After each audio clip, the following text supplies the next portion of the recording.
Detroit Lions will rise.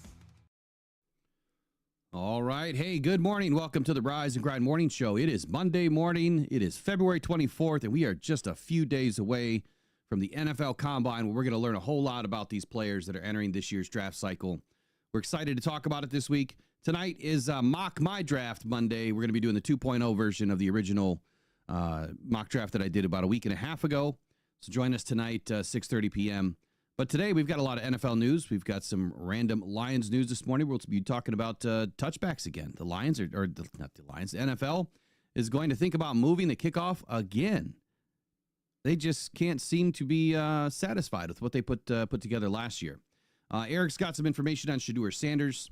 We'll be talking about 4 quarterbacks in total in a row because there's a lot of quarterback movement. One being Matthew Stafford. Is Matthew Stafford coming back to the NFC North?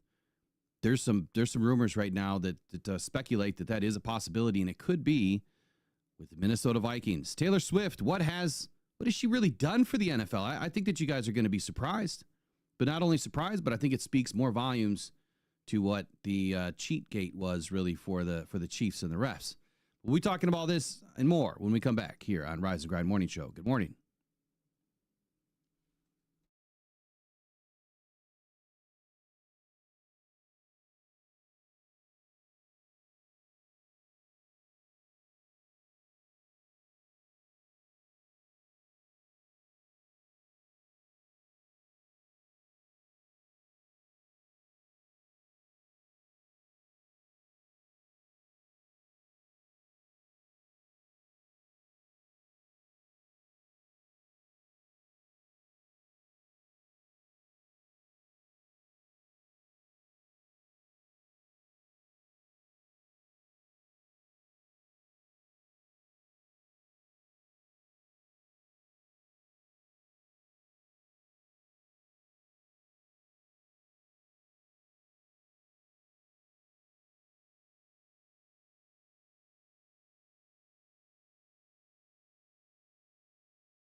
All right, we're back. Good morning, Eric. What is happening in Brimley today?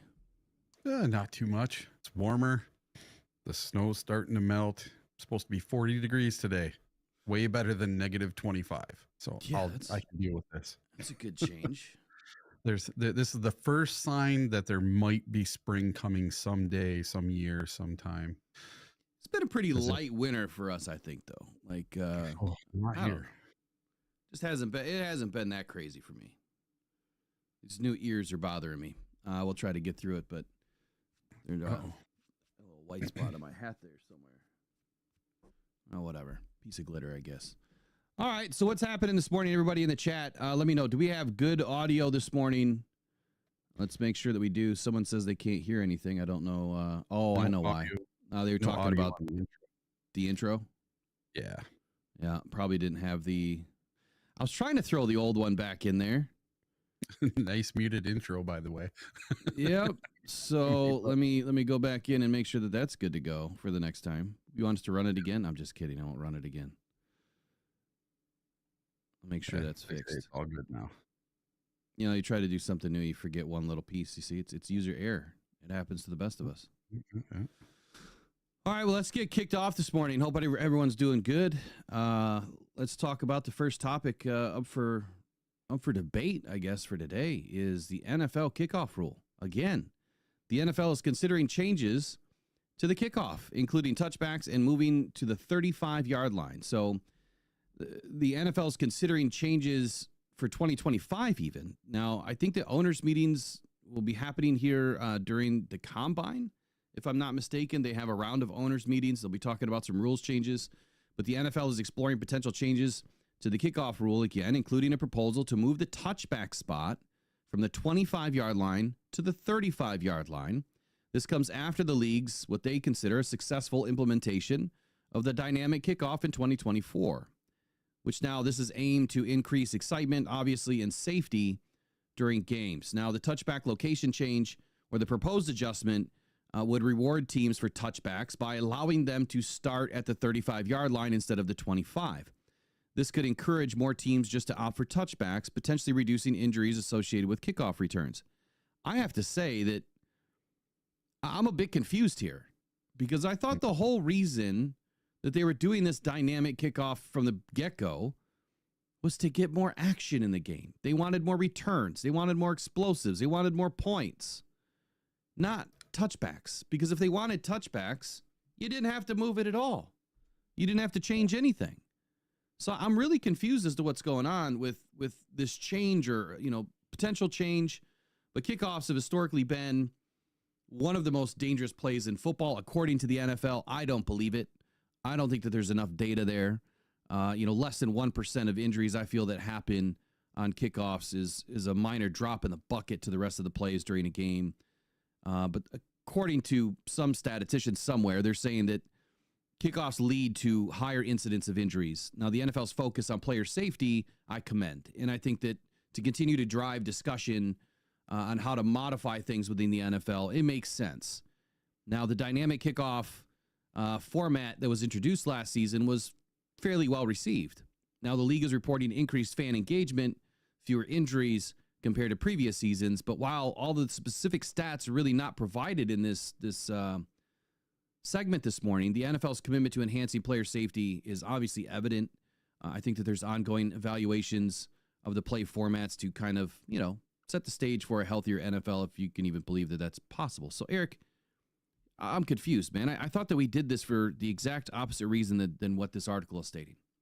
It's a bunch of hogwash.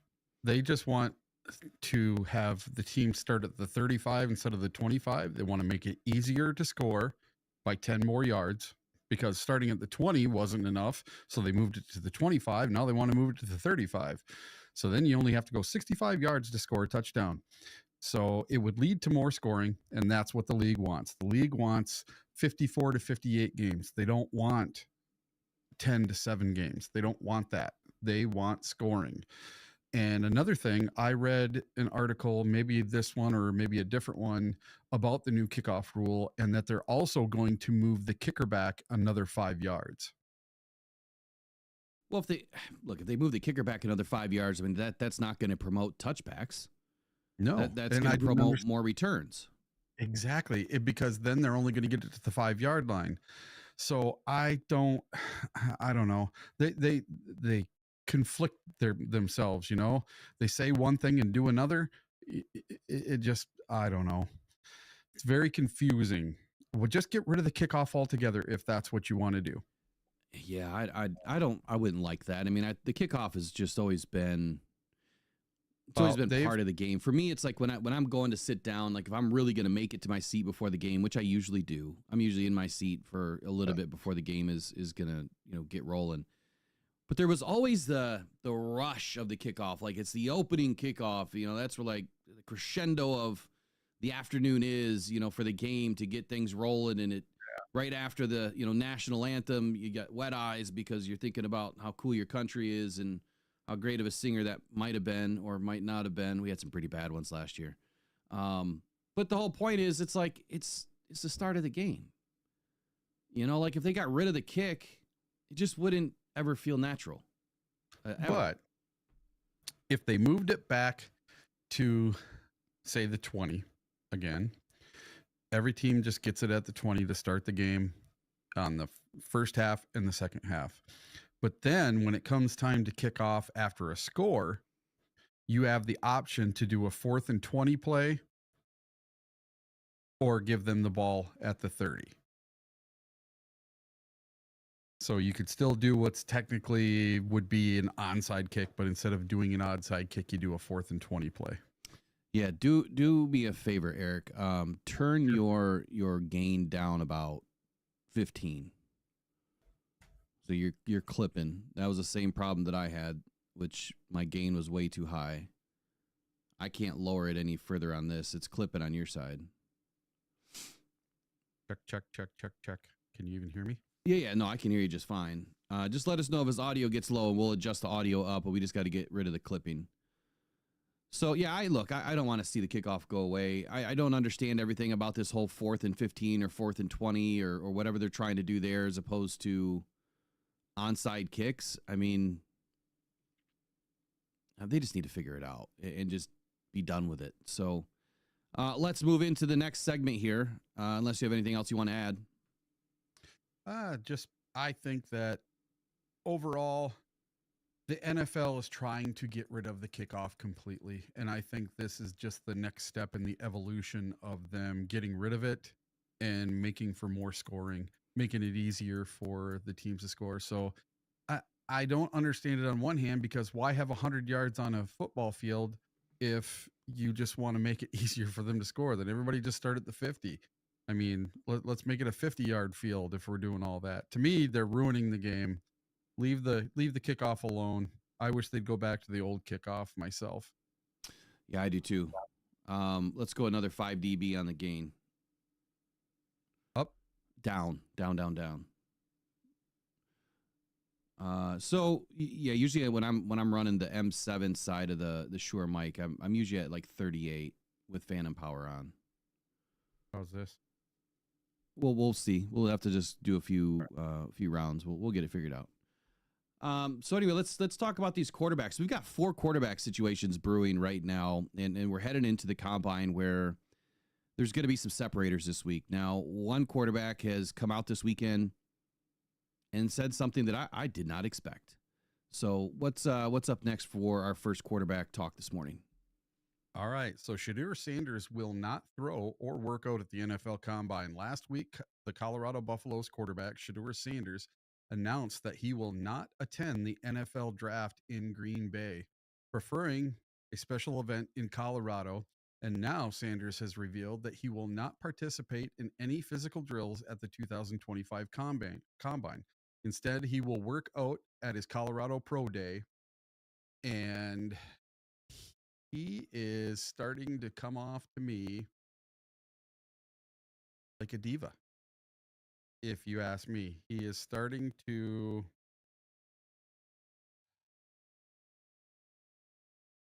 it's starting to give me Caleb Williams vibes about Shadur Sanders now.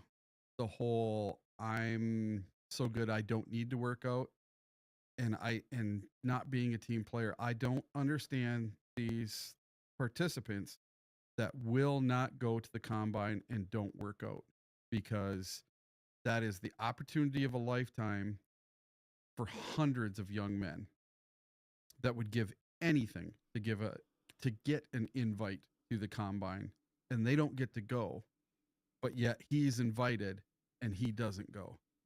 Those kind of players drive me nuts. I don't understand it. You're not going to hurt your draft stock by going and showing what you can do with your measurables. Well, you could. You could. You absolutely could. I mean, it happens every year. We have risers and fallers in the combine every year. To me, this is what it speaks to me. And before I get into that, I can't do anything about YouTube ads as far as their volume. There's nothing I can do about that. We don't have, ads running right at the moment as far as, like our own personal ads.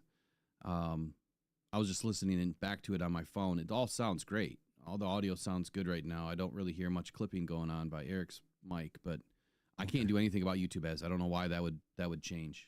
That's on them. So there is risers and fallers every year. You'll have some guys, like Devin Witherspoon is one of the most recent ones that he was mocked in like the 3rd round. He was like the 12th or 14th best cornerback in his position 2 seasons ago. And when we selected Jahmyr Gibbs, and I never thought that. So in December, watching his tape and continuing to watch his tape, reading what other people were saying, I'm like, there's no way this guy's not the first corner taken off. All he has to do is prove it in the combine. As long as he matches up what was on the field to the combine as far as his speed and everything else, he's going to be fine. And he did, and he was taken number 5 overall. Had he not done that, right? Had he not gone and trained and done the combine, there might have been some speculation that maybe the tape isn't going to match, or the speed and the combine drills aren't going to match what you're seeing on tape. Therefore, maybe he would have dropped 5, 6, 10, 12 picks. Could have happened. Unless he did really well at his pro days, where whoever thought about taking him was confident in his ability. So if you're doing pro days, then I feel like you're fine. Like, as long as you're doing some pro days, you're able to show, the teams that are going to show up to those pro days what you can do. But if you go to the combine and you completely shit the bed, you know what I'm saying? You just have a bad day, which can happen because you're throwing with guys that you don't know. You don't know their timing. You're learning everything within the matter of hours, and you could go out there and have a rough day. You absolutely could. There might be a receiver or two that doesn't like you, that intentionally runs bad routes, and that may look bad on them. It may not. You never know. It's a roll of the dice. But I will say that I feel the combine has more of an opportunity to hurt guys than it does help them if their combine doesn't match what you see on tape. I need the combine, and that's because I don't have the availability of going to pro days.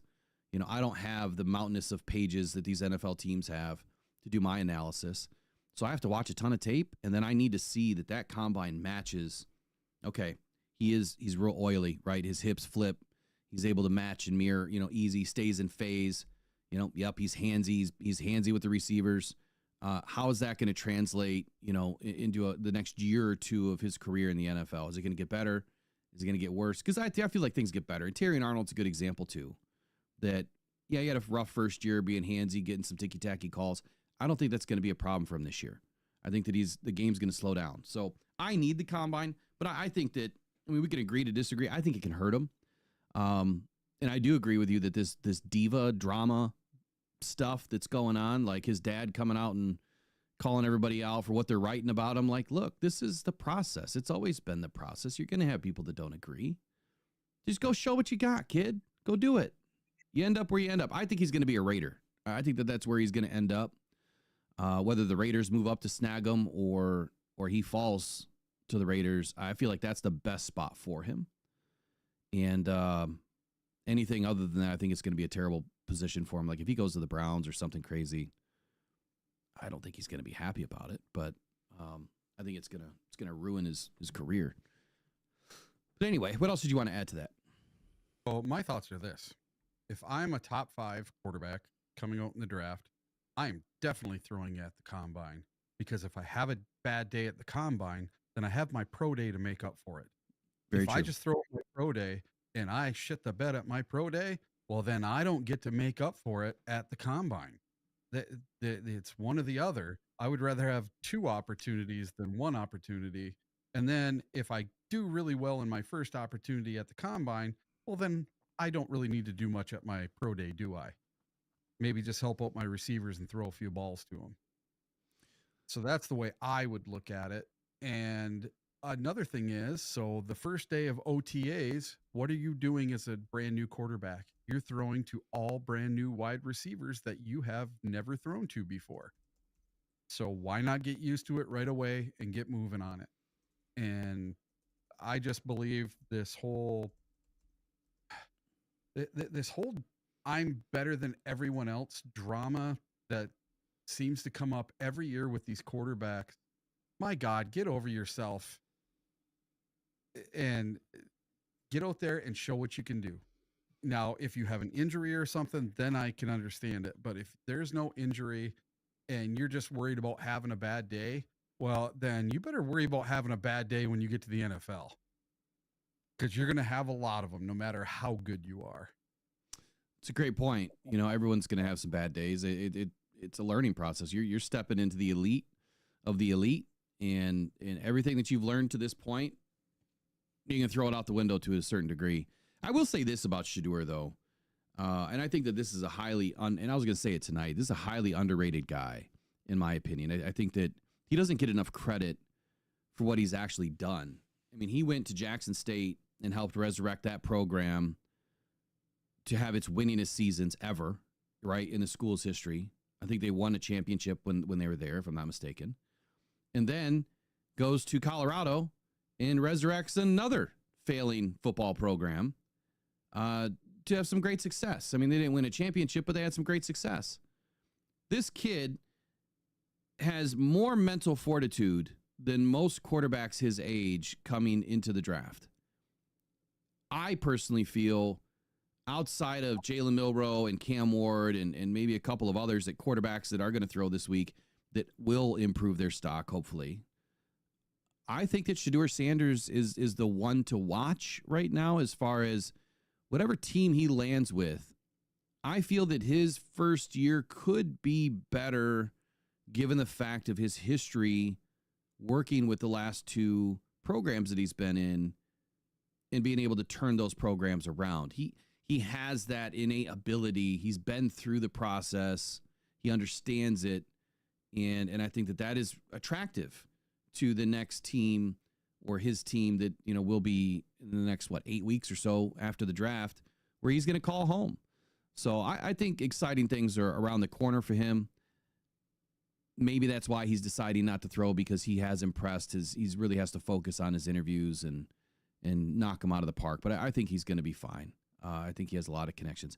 So up next here, we've got Riley's news report, which he's not here with us today. CBS Sports has predicted that the Jets possibly trading up for number 1 overall. Now, if you remember in my first mock draft, I said that I wasn't going to do any trades because I just don't. But I did say that it does not make any sense for a team like the Titans or the Browns or even the Patriots, to stay where they are. If they can trade back and they can find a suitor that is willing to pay the hefty ransom of moving up into the top 5, all of these teams would benefit from moving back. And I don't think it's any secret that the quarterback class this season is not great. It's okay. There's maybe 3 quarterbacks you could call starters at the next level. And 2 of them might start this season and the rest might be a year or 2 away. But the Jets moving up to take Cam Ward, I think that would be a problem. But let me read what this article states, and then I'll give you my thoughts on it. So, could Miami move up to take Cam Ward, elevate the Jets right away to being a Super Bowl caliber type team in the near future? Yeah, I'm going to pump the brakes on that one. Here's Mike Renner's quote from CBS Sports, where he says, compared to everyone else, the Jets are in a bad spot to get a quarterback at number 7. If they don't make a big play, this is the class to do it, where you'll have evaluations all over the map. If the Titans aren't in love and are shopping the pick, I would be the first to call if I'm the New York Jets, because if Cam Ward hits, you're a championship caliber football team very, very quickly. End quote. Now, the questions, surrounding this, Eric, would be, 1, do you agree that Cam Ward has a higher ceiling than expected? Is his floor raised a little bit heading into the draft? And can he be a franchise quarterback that can lead the Jets to a Super Bowl? And would you make this move if you were the Jets? There's 3 questions in there. So first, do you think that Cam Ward possibly has a higher ceiling to become a franchise quarterback that could lead the Jets to a potential Super Bowl, whether it's year 1, 2, or 3? Well, I'm going to be honest. I don't know the first thing about Cam Ward. I know his name because of articles like this, but really, I don't know the first thing about him. And without the combine, I'm not going to know anything about him. Well, then let me answer it then. So I guess here's my take, since I've watched plenty of tape on this guy already. Yeah, he's an exciting quarterback. He definitely has the skills to play at the next position or the next level in the NFL. He absolutely does. But I think that this would be a grave mistake for the Jets to move up. You're going to pay a hefty ransom with a brand new coach, brand new GM, and you're trying to rebuild the team. I don't think that Aaron Glenn is in a hurry. At the same time, I think he wants to be competitive. And I think the best way to stay competitive is to build in the trenches. There's no way that any team out there that actually wants to rebuild or retool a team would think that taking a quarterback first would be the right move. that maybe used to be the way it was in the past. I don't think that's the way it is or really necessarily should be today.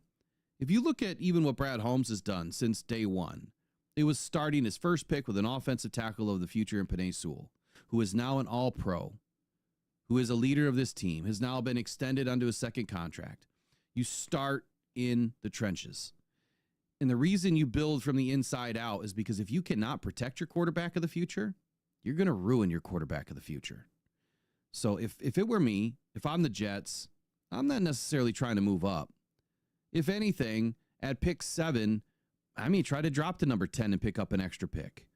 You're still going to end up with a top-tier offensive tackle, offensive guard, edge rusher, defensive tackle, cornerback, tight end.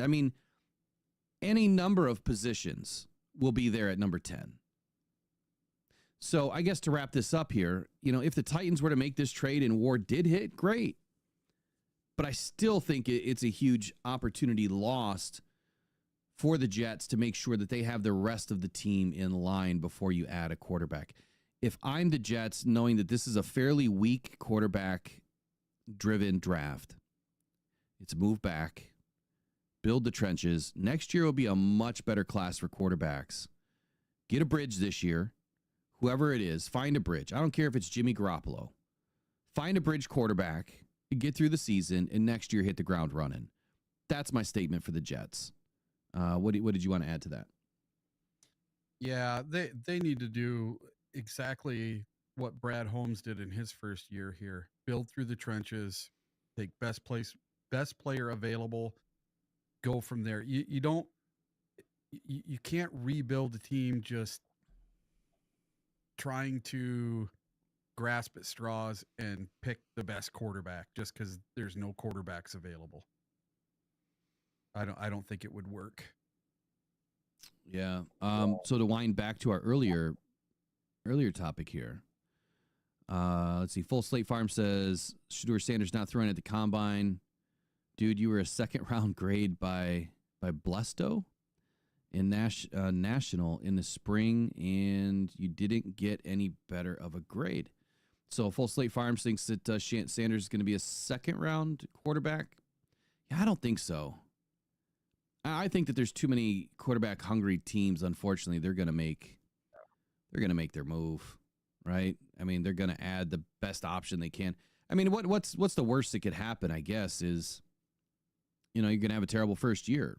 Guy's going to completely fail. You might win 5 football games. Oh, well, I guess you're picking at the top of the draft again. There's always that, right? I guess if you look at it that way and you know that you're taking a guy that doesn't have a team around him and you're probably not going to win a bunch of ball games anyway, you're just going to be picking at the top of the draft again next season. So it does make somewhat of a sense if you're expecting that your team's going to tank on their own. I don't know. But I think Shadur has more upside than a second rounder. If someone gets him in the second round, that's going to be crazy. And if that's the case, he'll be a Detroit Lion before anything. I guarantee you, they would love to take him, and that's where you would probably see Hendon Hooker.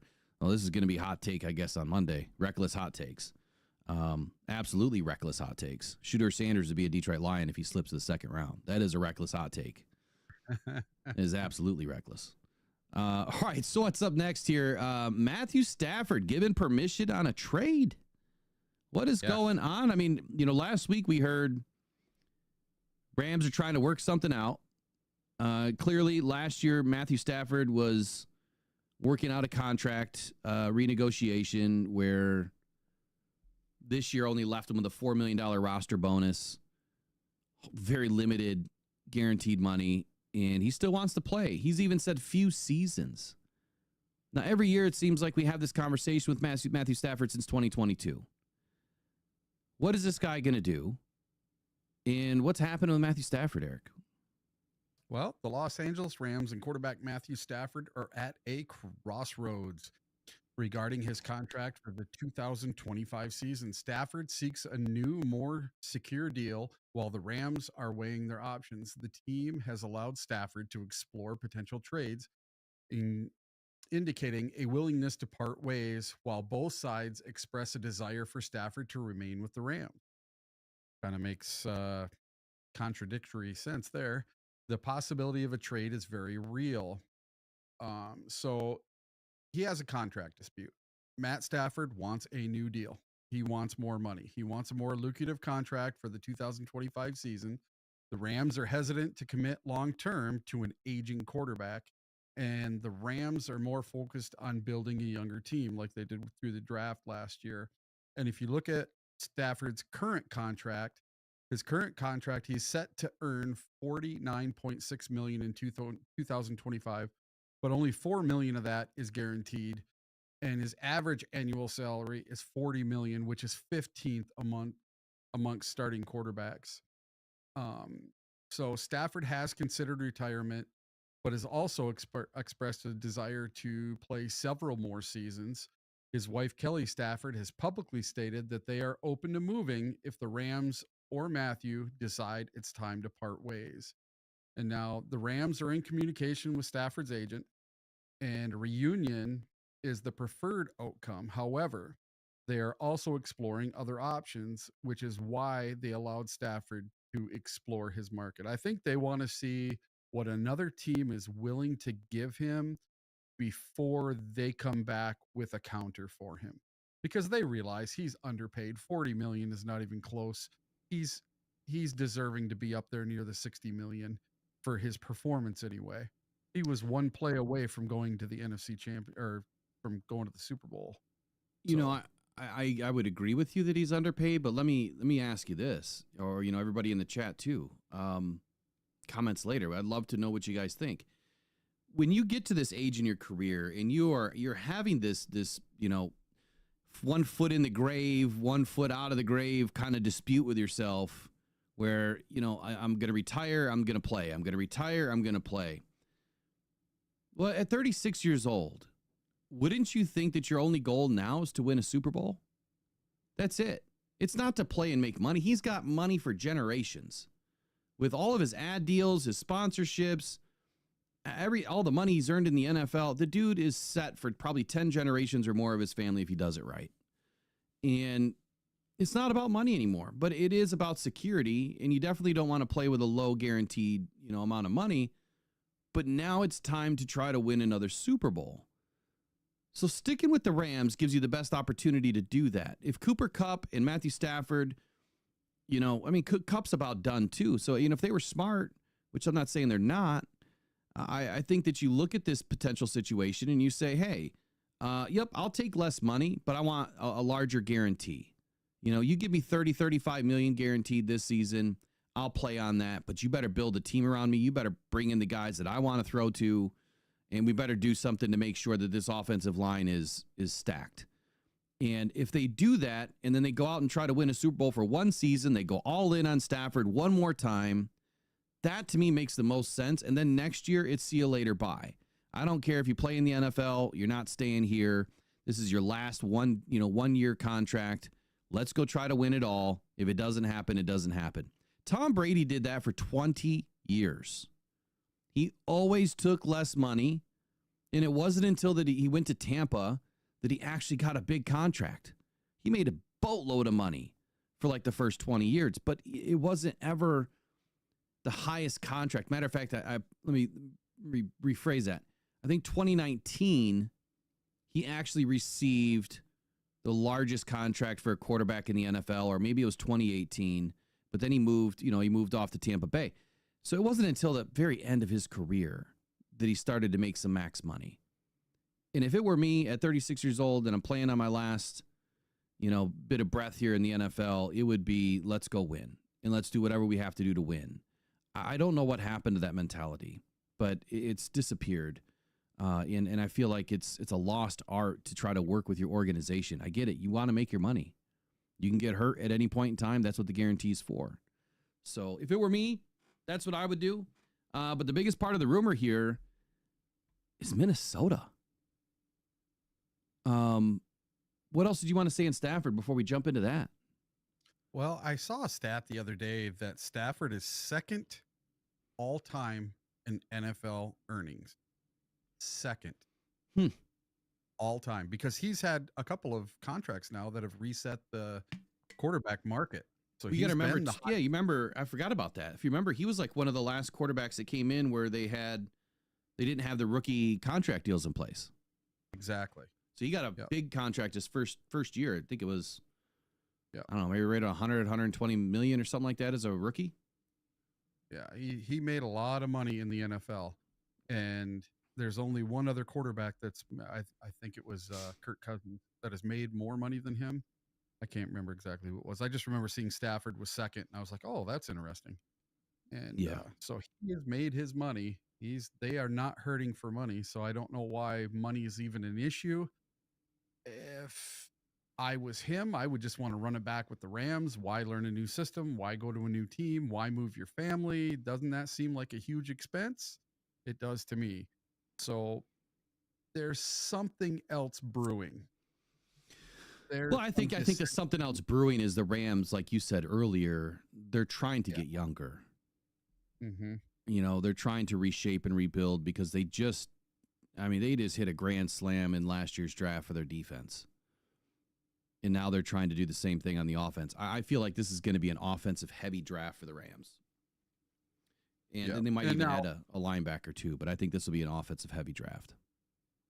If I was Matt Stafford and I'm thinking about going to a new team now, I've made up my mind. I don't want to be with the Rams anymore. You know, the coach came on to my wife at a party or something. I don't want to be there no more. So I'm going to go to a new team. What team would I pick? Well, I'm probably not going to pick the Jets because they're in a full-on rebuild. That's the reason I left Detroit, because I didn't want to go through a rebuild. I'm not going to go to the Tennessee Titans because they're in the same boat. Let's see. I'm not going to go to the Browns because they're in a complete collapse.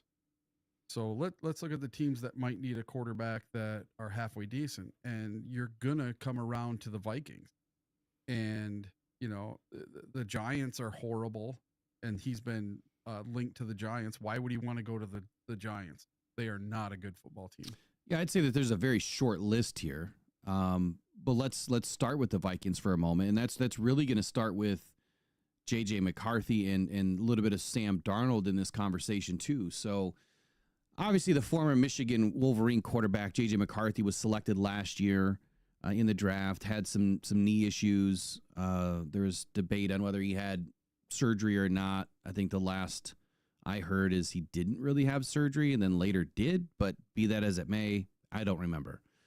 He missed the season, and Sam Darnold did exactly what I thought he was going to do. He resurrected his career in Minnesota, and now you're looking at the scrutiny that J.J. McCarthy has come under as he aims to transition back into what should be a starting quarterback position for himself in Minnesota in 2025. Now, he did showcase some pretty impressive skills in college, but some doubts did linger regarding his readiness for the NFL level. And not only that, but his statistics from his college career indicated that, he did throw for over 3,000 yards, but his interception rate was a bit concerning, or that he didn't throw very well on third and fourth down and oft used his legs, which is a bit concerning. So when you start to look at some of these things, and then you look at what Sam Darnold just did, I guess from a performance evaluation standpoint, McCarthy's college performance has garnered some mixed reviews, and some analysts praise his athleticism and playmaking ability, while others question his consistency and decision-making, especially when under pressure. So the quarterback situation in Minnesota, honestly, is kind of fluid. The Vikings are considering their options with Sam Darnold. McCarthy's name has surfaced in trade discussions. It has also surfaced in sitting back another year. The skepticism still remains on whether he can step in and perform at an elite level day one in 2025, having missed an entire first season. So expert opinions around the league, analysts, they've provided some critical perspectives. They've suggested that maybe McCarthy may need more time to develop before taking on a starting role. And one expert even noted that, quote, he has potential, but the transition to the NFL is a significant leap, end quote. And then another notable quote from unnamed source here, analyst stated, quote, McCarthy's talent is undeniable, but he must refine his game to compete with seasoned professionals, end quote. Now, to give you a little bit of context here, Craig Carton of FS1 spoke out about McCarthy, and he made it very clear that he's very hesitant about the idea of letting Darnold walk and having McCarthy as the Vikings starter. In fact, he doesn't think Minnesota should have interest in making that move at all. Here's what he was quoted as saying: "The Vikings were a team that was good enough to win 15 games last year, and you want them to turn the keys over to a rookie quarterback coming off a torn ACL? No, thank you, sir." End quote. There is a very big split between those who support McCarthy and those who don't. Some people believe that he is a future star that needs to get on the field immediately, while others think that Darnold should be the right move, the right decision for the Vikings to keep around long term. And then there's Matthew Stafford.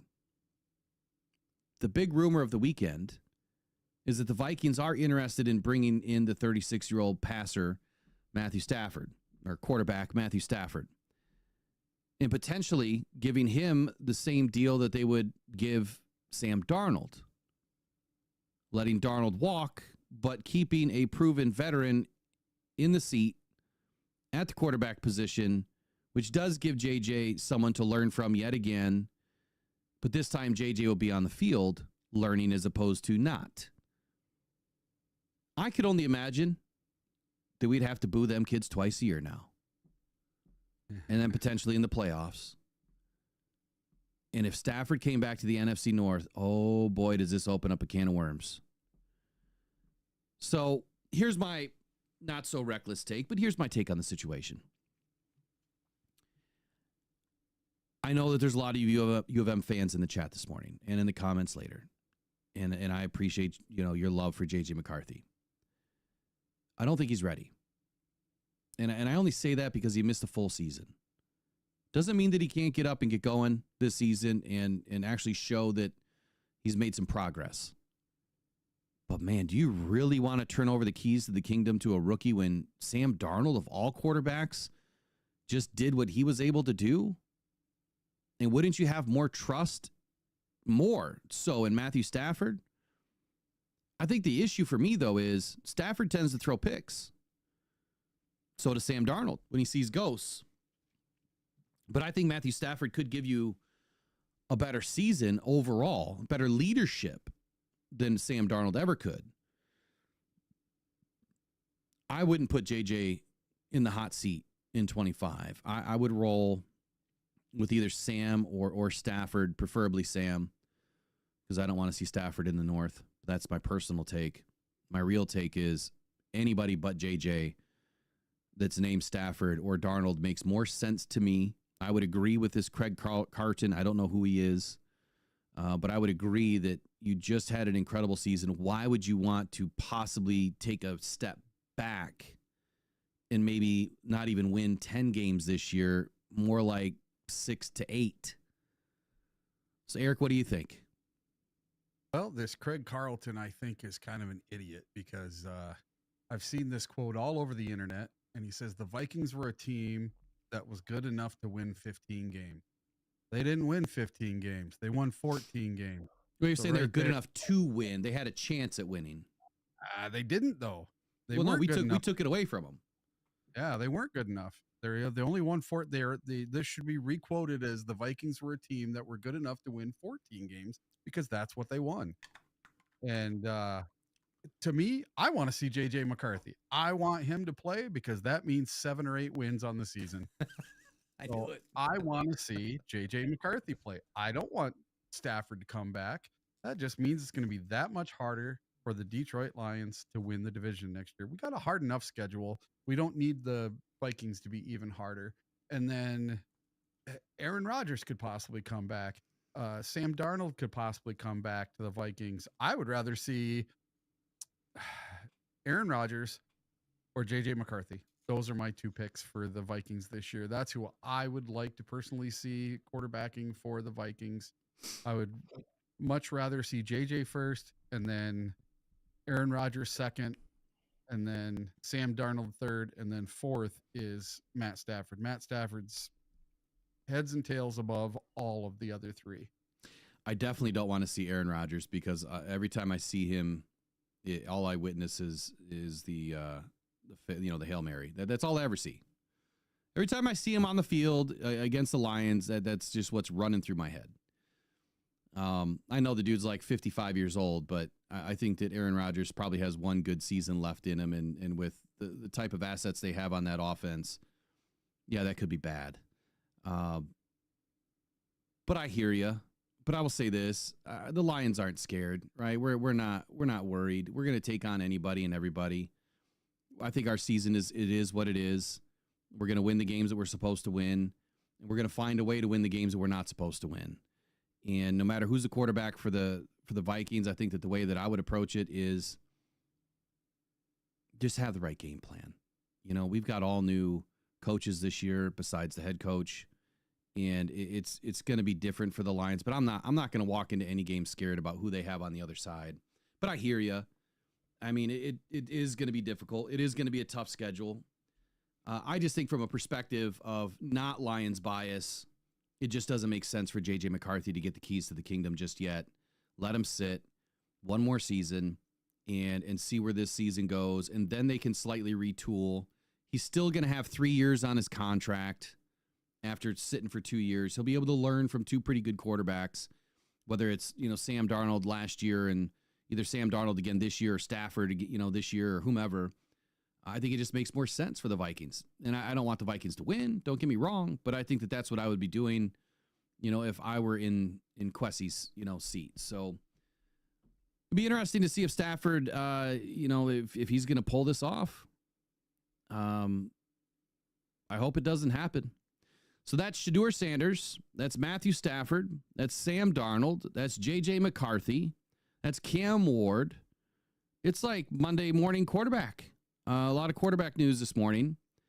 And then I want to finish this portion of NFL news with Taylor Swift, of all people. But before I do that, I got to say thank you to all the people that purchased the Hip Hop Lions hat over the weekend. We shipped out 8 of them.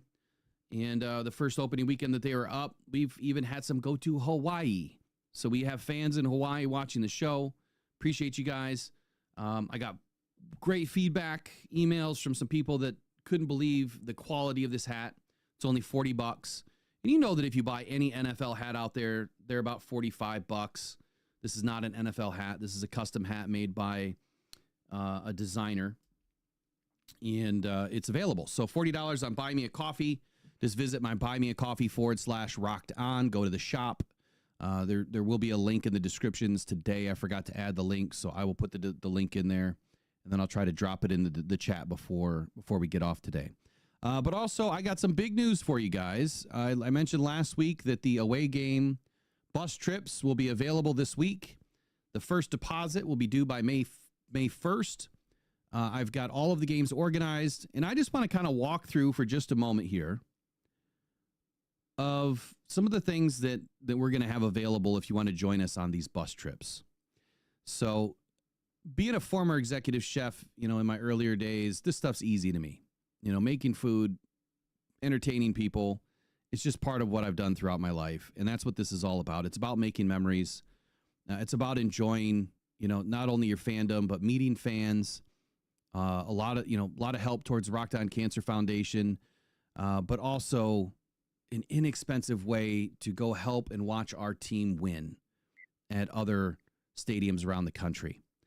So your overall cost will include your bus pricing, your ticket cost, parking. You're going to get a custom T-shirt. You're going to get a Lions merch grab bag. This is not just some trinket grab bag. There's going to be some cool stuff in it. All of your food and drink on the bus and your tailgating experience. We're going to have everything custom catered at every location, as long as time permits. It depends on what time the game is at. Driver tips, all that stuff's included. So there's no more out-of-pocket expense besides your incidentals at the hotel if we're staying at a hotel. Raffle prize. You'll have a ticket for a custom raffle prize. So linking up with Pro Sports Zone again this season, we'll be doing all of our raffle prizes through them. We're looking at, big custom framed pieces of memorabilia, whether it's jerseys, game-worn jerseys, helmets, whatever. We're going to have all sorts of cool things, all autograph stuff. Be ready for you. So everyone gets a raffle ticket, and then you can purchase more while you're on the bus. We'll have some silent auction items as well to help out the Rockhound Cancer Foundation. Those are the only items that help out the foundation, is the auction and the raffles. Hotel will be included, and we're not just staying at, junk hotels. We're staying in good hotels, and 3.5 star or better. I want people to be comfortable, right? Not scrambling. So all of this requires a lot of effort, a lot of work. Getting a hotel block of, up to 50 rooms is not easy. Bus chartering and that, and locking down all of this stuff. I'm glad I did it last year because I'm more prepared this year. So game one that will be launched today is the Packers game. Again, we don't know the schedule till May 15th at 8 p.m. So we don't know when these games are going to go down. But I will tell you that the cost should not deviate from what I'm putting up. Based on last year's numbers, we're going to be very close.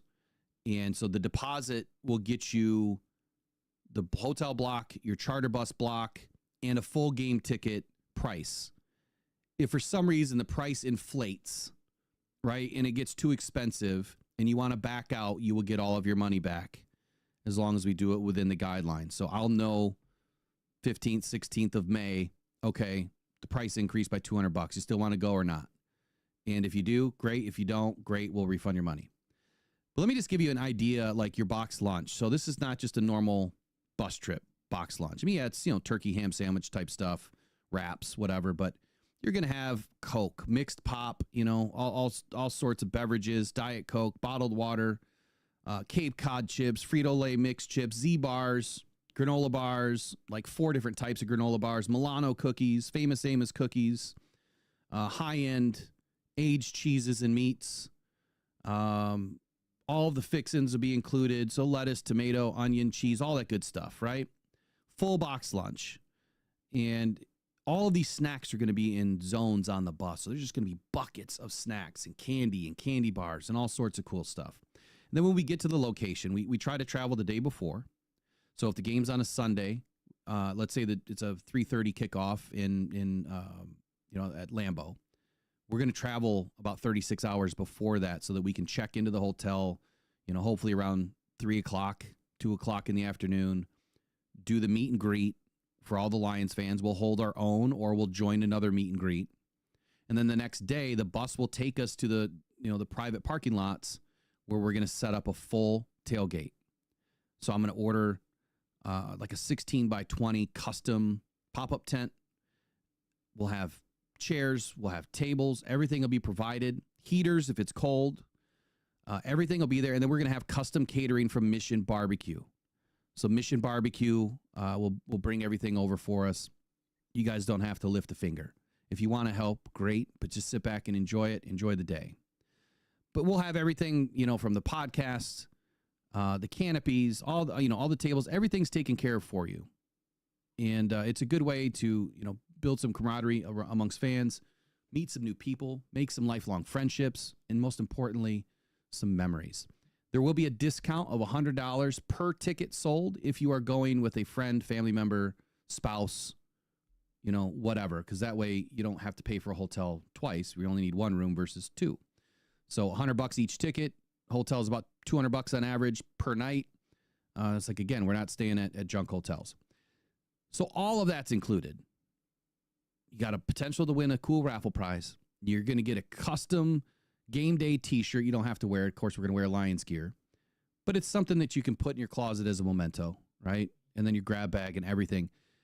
But BYOB, bring your own alcohol. You can drink on the bus. You can drink wherever you want. I'm just not responsible for it. So Buy Me a Coffee is where everything is going to be located this year. And that's because they only whacked me about 5%.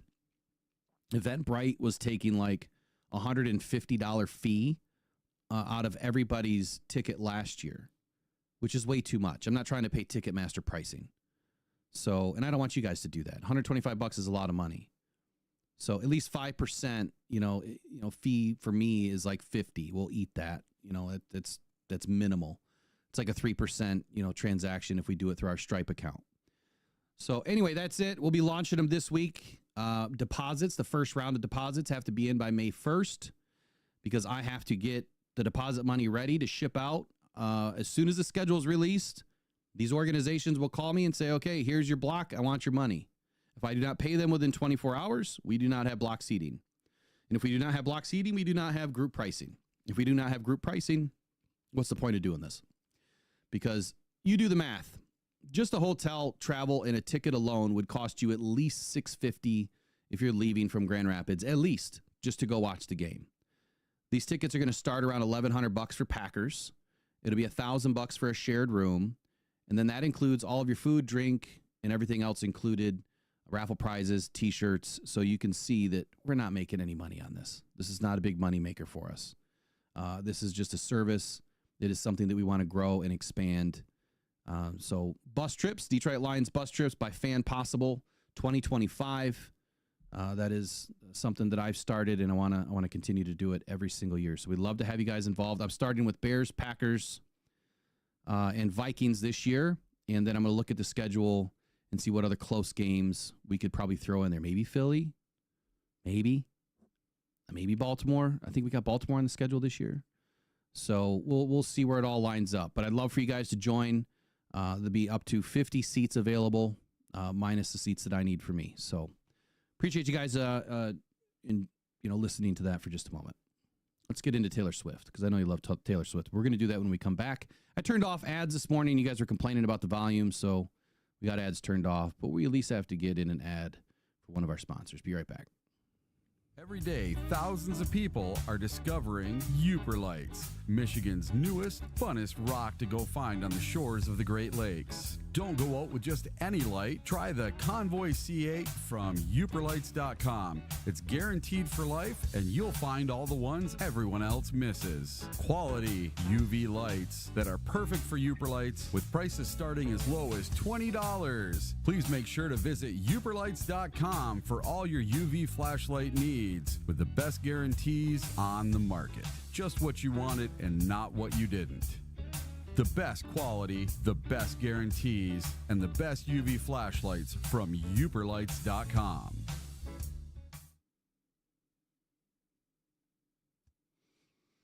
Okay, I see there's a few questions in the chat. So the Packers game I know right now is $1,100. If you're going with a family member, wife, husband, whatever, friend, it would be $1,000 a ticket. And some hotels, they even have multiple rooms. So you could even do, 3 people. Eric, are you frozen? What happened to Eric? Yeah, I'm good. Oh, you're frozen, buddy. Really? Yeah. You're going to want to just refresh. I don't get back in? Yeah, you can. I'll go to solo for a moment. Okay, so if you have questions, you just email me at lionsbustrips@rockdown.com. Again, that's lionsbustrips@rockdown.com. I just put it in the chat. And then it'll be up today, probably after 5 p.m. All of the information will be up. It explains everything, all the legal crap, so that you guys have all the information you need. Obviously, the games like Chicago will be cheaper because we're not going to stay in a hotel.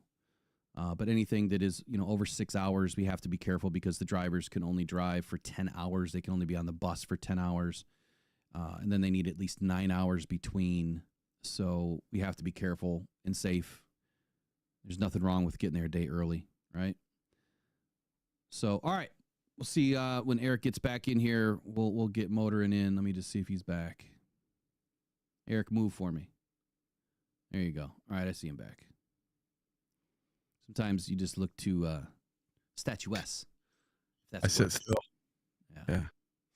All right, so let's do this. Let's talk about Taylor Swift. I couldn't believe it when I read it. But at the same time, I'm going to throw the conspiracy theory hat on for a moment, because this now makes a lot of sense. So Taylor Swift, ever since she has made her NFL entrance, which was, 2 seasons ago now,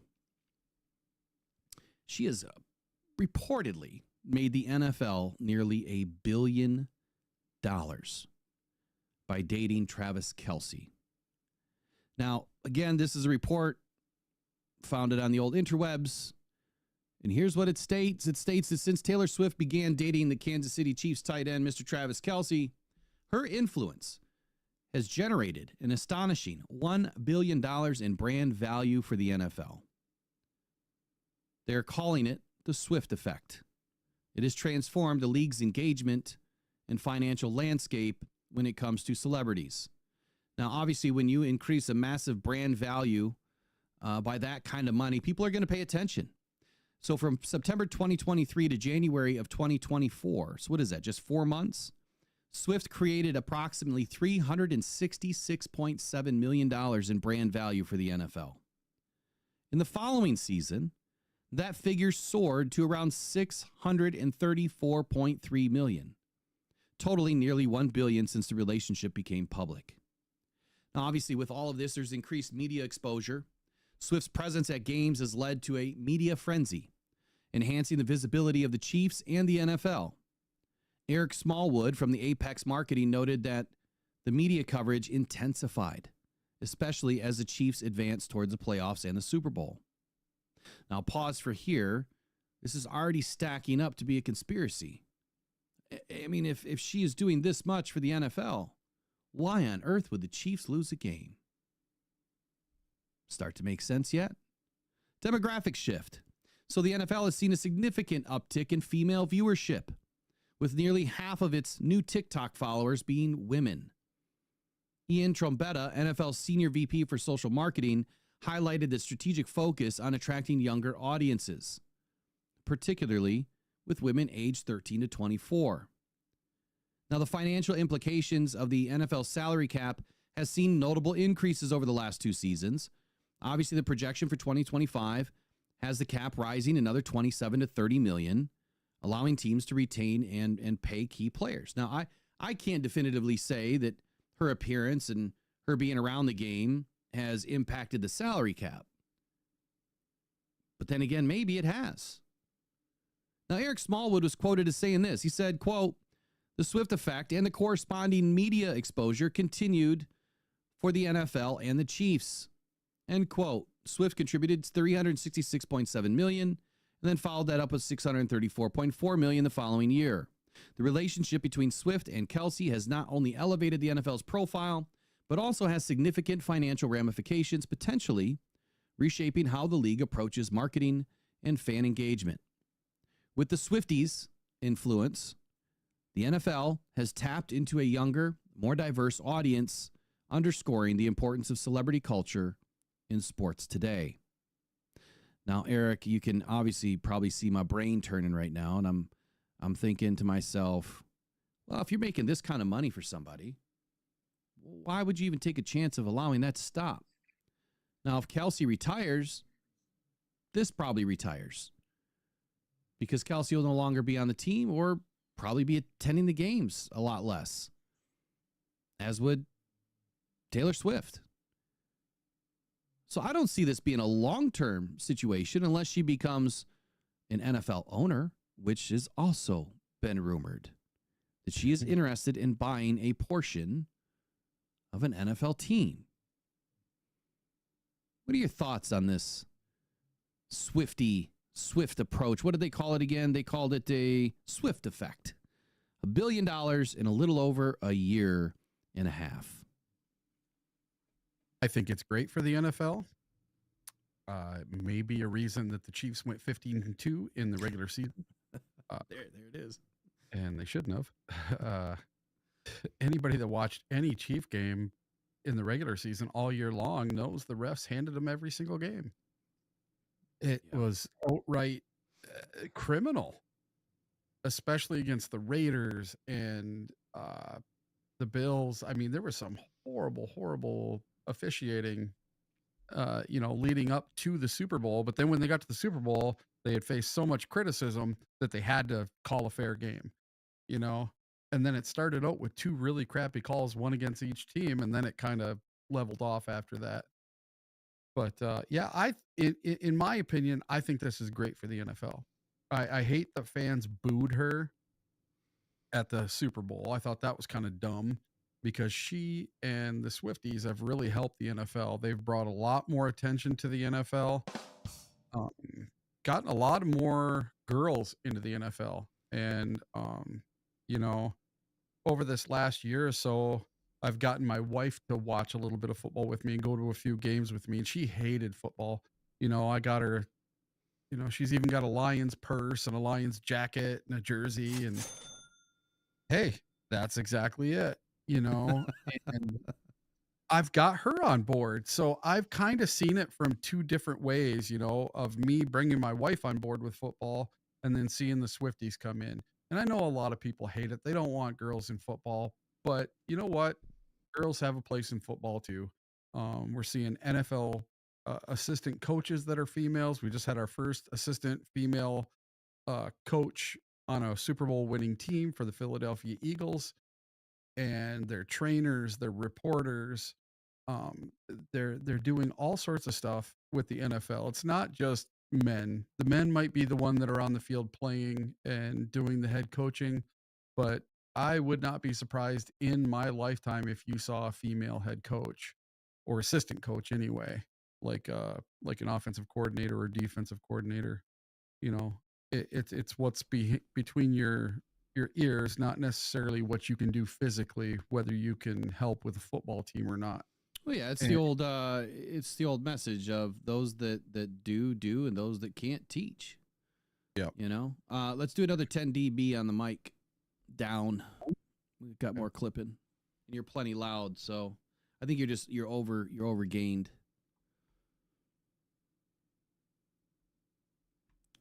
We'll see how it reacts here in just a few moments. I'm not even close to green.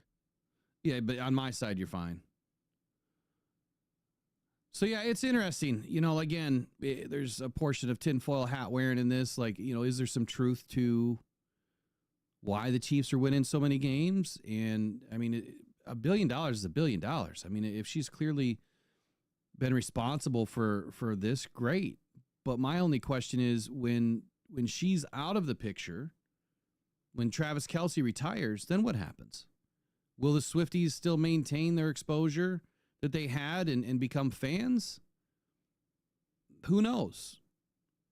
No idea. But I found this a little interesting today, that $1 billion created is what they're attributing to her, and just her showing up for the games. But yeah, I think it would be interesting to see if she does become, part of a football franchise. I don't know that the Kansas City Chiefs are offering up, chunks of their team or anything, but she definitely has the money. I mean, she's been a billionaire for a long time. And no, someone in the chat said, could you name one of her songs? Honestly, no. I don't know any of her songs at all, period. I would fail that trivia question pretty hard. So she's rich enough, she could probably buy an NFL team. Oh, right. How much money she got. Depends on which team, but yeah, I think the entry is about $6 billion. Probably do it for a team. So, all right, we are at the 9:10 hour, so we're just after 9 a.m. here, and now we're going to get into some Lions news portion of the show. And this is where an expert apparently predicted where the Detroit Lions should focus in the first round of the NFL draft. Now, I've got to say that when I ran across this, and I apologize, I forgot to put all the names of the articles in here and who actually wrote this thing. I can find out, though. You guys know that I talk about something called roster roulette. Now, this is Jared Ramsey of the Detroit Free Press. So I talk about something called the roster roulette. I've never heard anybody ever talk about that. I've never ever heard anyone use my term. And that's, it is what it is. If they use it later on, great. But to me, roster roulette is about pipeline building. It's about filling the hopper. You put guys into the funnel, they drop out at certain points to help your team grow and expand, right? Always having someone waiting in the wings, so to speak. And when I read the first couple of paragraphs of this article, it was talking about how the NFL draft, quickly approaching and where experts are buzzing about the Detroit Lions' potential for the first round pick at the 28th spot, whether they're going to stay there or not or move up. According to many analysts, the consensus is that the Lions will bolster their roster by selecting either an offensive or defensive lineman. But the terms that they used were quite similar, or the phrases that they used were quite similar to roster roulette, where, let me go back in and try to find this exact quote. Give me 1 second here. Okay, so the Lions beat writer David Burkett predicted in his first mock draft that the Lions will address the defensive line by selecting edge rusher Nick Scorton. That, quote, Brad Holmes drafts for talent over need, but at this stage of the offseason, I lean heavily on traits and positions when it comes to finding fits for my mock draft, end quote. And that's what David Burkett wrote. And then he also said Scorton is the type of big, high upside pocket collapsing defensive end the Lions have targeted early in past drafts. He's 20 years old, which very young. He's listed at 6'4", 280, and he would pair nicely with Aiden Hutchinson in a Marcus Davenport sort of a role, which is exactly what I also said about Nick Scorton over a week ago. And this article came out on the 21st, so 3 days ago. Now, the other side to this is trying to say that they're going to come full circle. That Brad Holmes is now coming full circle from where he started. He started in the trenches in 2021 and now backfilling the trenches in 2025. They've even gone on to say that Gray Zabel or another high-profile offensive tackle or guard might be the option for the Lions in the first round. Doesn't that speak to a little bit of roster roulette philosophy? I think it does. Now, whether that's just common knowledge where you want to put guys in the hopper and allow your team to grow and always have a high potential great pick kind of waiting to take over a spot, or you're downfilling your funnel to reduce the amount of cap expenses that you have while you have to extend and pay some of the other guys like they just recently did over the last season. Last year, the Lions extended Penei Sewell, Aleem McNeil, Amon-Ra St. Brown, Jared Goff. Who am I missing? There's one more. Whatever, I'm missing one more. But the point is, the analysts predicting that the Lions are going to stick with the trenches here in 2025 is exactly what I said last year. That this was going to be the year that they go back to the trenches early and often, and definitely with their first pick. Now, with the top prospects names like Nick Scorton out of Texas A&M, Gray Zabel out of North Dakota State, or the guy that I've been painting a highlighted picture about, Donovan Jackson. Offensive guard, Ohio State, Shamar Stewart, Texas A&M, and others. Those aren't all my picks. Those are the picks that came out of this article. Now, the Lions' strategy, according to Brad Holmes, that he emphasizes drafting talent that fits the team's needs while using free agency to fill gaps. I think that is a false statement. I feel that Brad Holmes is, and this is what he said, he always goes BPA in the draft. He uses free agency to fill the needs and the gaps. It's what he's always done. I don't see Brad drafting for needs in this draft, but this is a draft where I feel that he could. And the reason why I say that is at some point, when you build out a team and you have built and identified your core, and you can go to battle with the guys that you have right now today, there is an opportunity for you to take a risk or two, which is now I'm not going BPA. I know we need an edge rusher, or I know we need a defensive tackle, or I know we need, another corner. And you're going to take that player wherever you're picking, and you're going to find the best one available. That may not be the best guy that's on your board, but it is the best option for you in this draft. This could be a draft we see Brad do that with one pick, maybe two. So USA Today, Jacob Canemaker, that's an interesting name, Canemaker. I'll leave that alone. And ESPN's Field Yates both highlighted Gray Zabel as a very strong candidate and the potential to fill the gap left by Kevin Zeitler should he depart, which that would make sense. Save the $10 million and bring in a high-profile rookie. Don't bring in another free agent that you're going to have to pay a boatload of money to if you can't keep Kevin Zeitler. That just wouldn't make any sense. You want to keep cohesion together, right? Continuity. And that's by continuing with the guys that you had last season if you can. If you can't, well, then it's time to plug that hole with a high-profile rookie. So the focus on linemen, whether it's offense or defense, is this the strategic approach that we're expecting to fortify both the offensive and defensive lines for the future yet again? It is critical that Jared Goff obviously has protection. It is critical that Jahmyr Gibbs and David Montgomery have holes that they can run through. The Lions aim to obviously leverage some draft picks effectively by moving back in this draft, I think is going to be the plan. And it will obviously continue a trend of smart, talent-driven selections under Brad Holmes' leadership.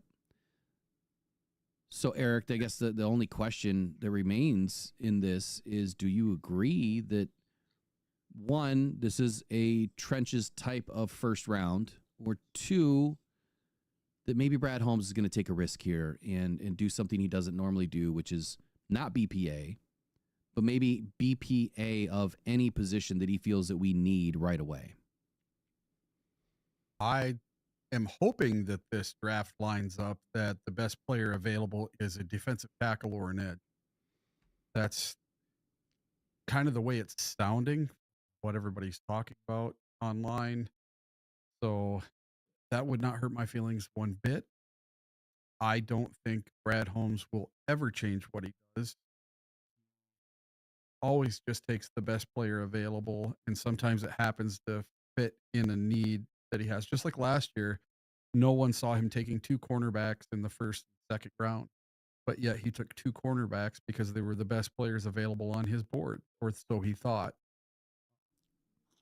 Yeah, and I feel like he did that too because he's filling his pipeline. And, why not have 2 corners if one gets injured or one doesn't work out? You have another one to fall back on, and you get him into the system early. And that kind of exactly happened. So Terry and Arnold stayed predominantly healthy throughout the season. Ennis the Menace couldn't make it to the field a whole lot. So that was a big credit and benefit to Brad Holmes to do that. But then, then you hear people making claims that Brad is wasting roster spots and wasting picks. And, I think that when you have your knee-jerk reactions as a fan and you don't see the other side of the business side or the team building side, I think that's where some confusion can fall in line. I mean, all of us would love to have a Madden dream team, right? We would all love that. It's just not how it works. And I think that when you address how a team is built, it's very strategic in nature, but you have to be planning not just today, but you have to plan for October, injuries, January, playoff run, and then the next season and 3 seasons down the line. All of those things have to be pre-planned. Doesn't mean it's all going to go the way you expected it, but it has to be pre-planned in some sort of an order to maintain, the team continuity of the future, which I think is what the Lions have done. And then you also have to look at the fact that, we're paying guys and extending guys. And that was the goal. Draft them, develop them, keep them, and pay them. You can't do that with everybody. You just can't. And you can't go out and get the most expensive free agents and expect to continue to do that. But this could be a draft where Brad maybe takes a risk. Maybe I'll talk a little bit more about that tonight in Mock My Draft 2.0 starting at 6:30 p.m. I'm hoping that it's going to be at 6:30. I got injections, thankfully, not till this afternoon, but it is a long drive home. I'm going to bring the pup out. Eric, if you wouldn't mind starting with, the Detroit Lions are dominating once again here in 2025. All right. The Detroit Lions continue to build momentum, and Brad Holmes and head coach Dan Campbell, with an impressive 9 players making Pro Football Focus top 101 players list for the 2024 NFL season. After an exceptional 2024 campaign, the Lions placed multiple players in the top ranking, showing the team's depth and talent. So talking about the way that Brad Holmes drafted best player available, I'm going to name off 9 Detroit Lions players. and they made PFF's top 101 list. They had the top 101 list for the whole entire NFL, and the Detroit Lions had 9 players, and 8 of those 9 players were all drafted by none other than Mr. Brad Holmes. So the first player at number 86 on this list was none other than Aiden Hutchinson. And Aiden only played 5 games. Still made this list. So that tells you he is a phenomenal player, and he's going to have one heck of a bounce back. And then number 84 on this list, Mr. Jack Campbell, another Brad Holmes first round draft pick. And then Kevin Zeitler came in at number 60. He was a Brad Holmes free agent. And then number 55 was Brian Branch, taken in the second round by Mr. Brad Holmes. Number 49 was Mr. Amon-Ra St. Brown, taken in the 4th round by Brad Holmes. And then we have Frank Ragnow, who came from a prior regime, and he came in at number 47. Jahmyr Gibbs, taken number 12 overall in the first round by Mr. Brad Holmes. And then Penei Sewell, taken in the first round with his very first pick at number 26. And Kirby Joseph, if I remember right, he was the 3rd or 4th round pick, and he came in at number 19 on the list. So the highest Lion on the PFF list. So this is their grades for the year and how they did. Kirby Joseph and Penei Sewell were your top 2 people. Kirby Joseph's 2024 stats were a 91.1 coverage grade and 9 interceptions. And then second on our list, Penei Sewell's blocking stats were 91.2 run blocking grade and a 92nd percentile on zone concepts. So those 2 were absolutely phenomenal, and they were in the top 26, coming in at number 19 and number 26. Pretty good.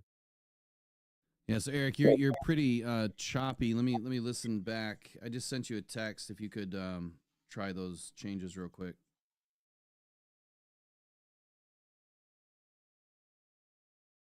I am at 30. Do what? My gain was at 36. All right, well, what about your noise gate?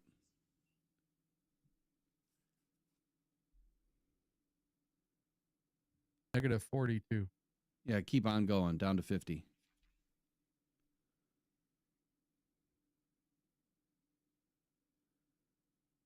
How's that? Is that better? It sounded a little bit better, but you're still getting a little clip, which means something's too high. Something is dialed up way too high. You do have phantom power on? It has to, otherwise this mic won't work. Okay. So as long as you have phantom power on and you're down to 35 dB on the gain and then your noise gate at minus 50, that'll help open up the mic. Yep. Yeah. We'll see how it goes. We just might have to figure it out after get it adjusted. It's the same thing that happened to me a week ago or 2 weeks ago. My gain was super high for some reason. Yeah, I can't hear myself at all now. Well, you can turn your headphone volume up. You don't want to turn your gain up. Turn your headphone volume up. No. If I turn my headphone volume up, you'll be super loud because you are super loud. Oh, I might be super loud. Yeah, you are. I can't hear myself at all. Very strange. Okay, well, what about your PC connection? What is that set at? Same as normal. No. Your PC on your Roadcaster. So you've got the slider. What is that set at?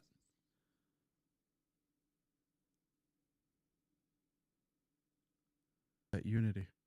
Okay. And then your channel is at Unity slider? Yeah. Those are the only 2 things that should affect the volume. Yeah. Everything's Unity. I don't know. Something's changed, but we'll figure it out at some point. Yeah, because I'm real low too with these ear monitors, but at least I know on the YouTube it's coming across loud and clear. Yeah, as long as it's good there, I don't care. I'll do. So let me recap what you just did here. So this is the top 101 players of what, PFF grades? Yes. And after the 2024 season, we have how many on this list? We have 1, 2, 3, 4, 5, 6, 7, 8, 9. Almost 10% of the top 101 in 2025 are Detroit Lions. And people want to complain about how Brad Holmes drafts and the players that he picks up. So every single one of these players was drafted except for Kevin Zeitler. Drafted. You go tell me another team that has 10 players or 9 players in the top 101. I'm sorry, 8 players in the top 101 that were drafted in the last 4 seasons. I don't know if it exists. Something tells me probably not. So let's take a look at this top list here. The PFF 101.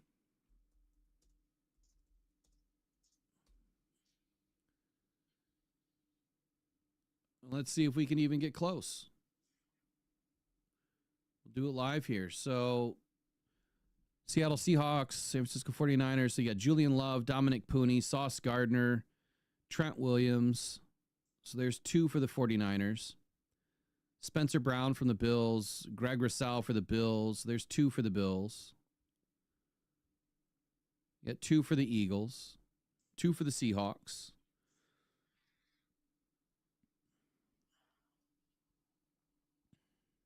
Three for the Eagles, 4 for the Eagles, 3 for the Bills.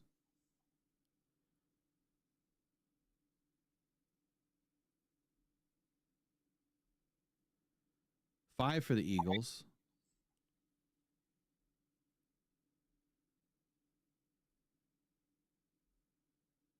I'm just going to roll for the Eagles now because that's the only team that can even make it to even come close. 6 for the Eagles.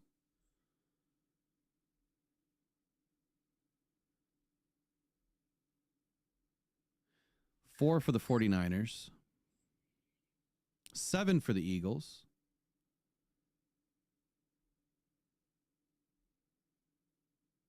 8 for the Eagles. 9 for the Eagles. 10 for the Eagles. Ooh, they made some pass. 11 for the Eagles. All right, now let's go look and see which ones they drafted. Did they draft or Jordan Mailata? I don't know. Let's find out. I didn't plan on doing this live, but I think this is a good exercise. Sure. I'm just curious because, we get a lot of complaints of Brad Holmes' drafting ability.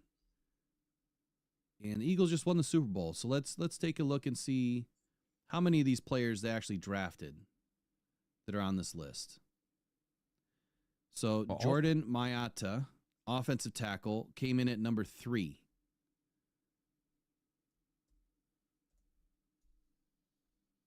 And his wiki tells me that he was drafted by the Philadelphia Eagles in 2018. So that's 1. Now, it's longer than 4 years ago, but he was drafted. That's the point. That's the whole point of the exercise. We know Saquon Barkley was not drafted. We know Zach Bond was not drafted by the Eagles, right?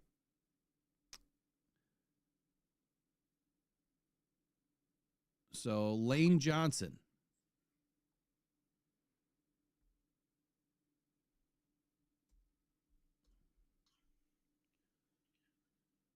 Lane Johnson was drafted by the Eagles in 2013. So obviously he's been in the league for quite a long time. Eric, if you can try to remember these names, we've got Jordan Mailata. See if I can just pop this in our sheet. And Jordan Mailata, that's how you say his last name. You can't do this by team in here. Yeah, it'd be sweet if you could, right? And they'd make it all easy for us. Yeah. Well, they don't expect people to do these types of things just because I'm a weirdo when it comes to stats and analytics, and I look at things differently. I tend to look at things sideways. I don't look at it straight on. I even flip it upside down. Shake it all out. Hey, that's a Taylor Swift song. Shake it Yeah, out. we do the hokey pokey and turn yourself around. All right. Okay, so Lane Johnson, we know he was drafted. So Mayada was drafted. And so far we are through number 18, and they've got 2 drafted and 2 not. All right. So on Philly Sports Network, 2 Eagles featured in top 10 of PFF's 101 NFL. I'm sorry, what were you saying? Oh, it says that Philly has 2 of the top 10.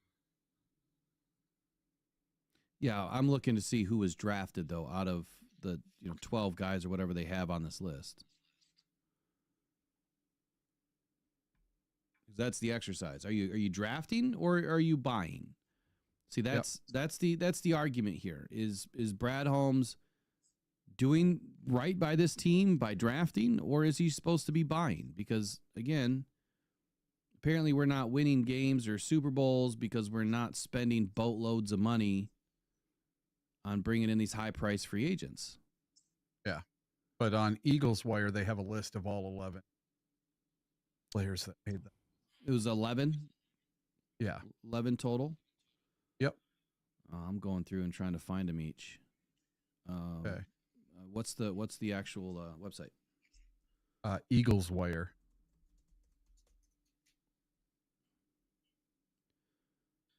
And what's it called? Here we go. Eagles 11 players. Okay. Jalen Hurts. They obviously drafted him, so that's 1. Milton Williams. They drafted him. That's 2. I didn't see Milton Williams on the other page.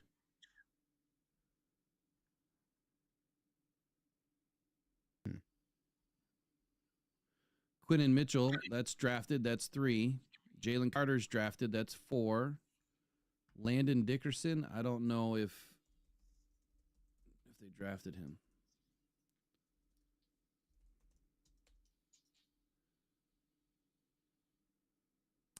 And yes, he was. He was drafted. So that's 5. Cooper DeJean, that's 6. Yep. AJ Brown. Nope. He wasn't drafted, right? No, they got him from the Titans. Okay.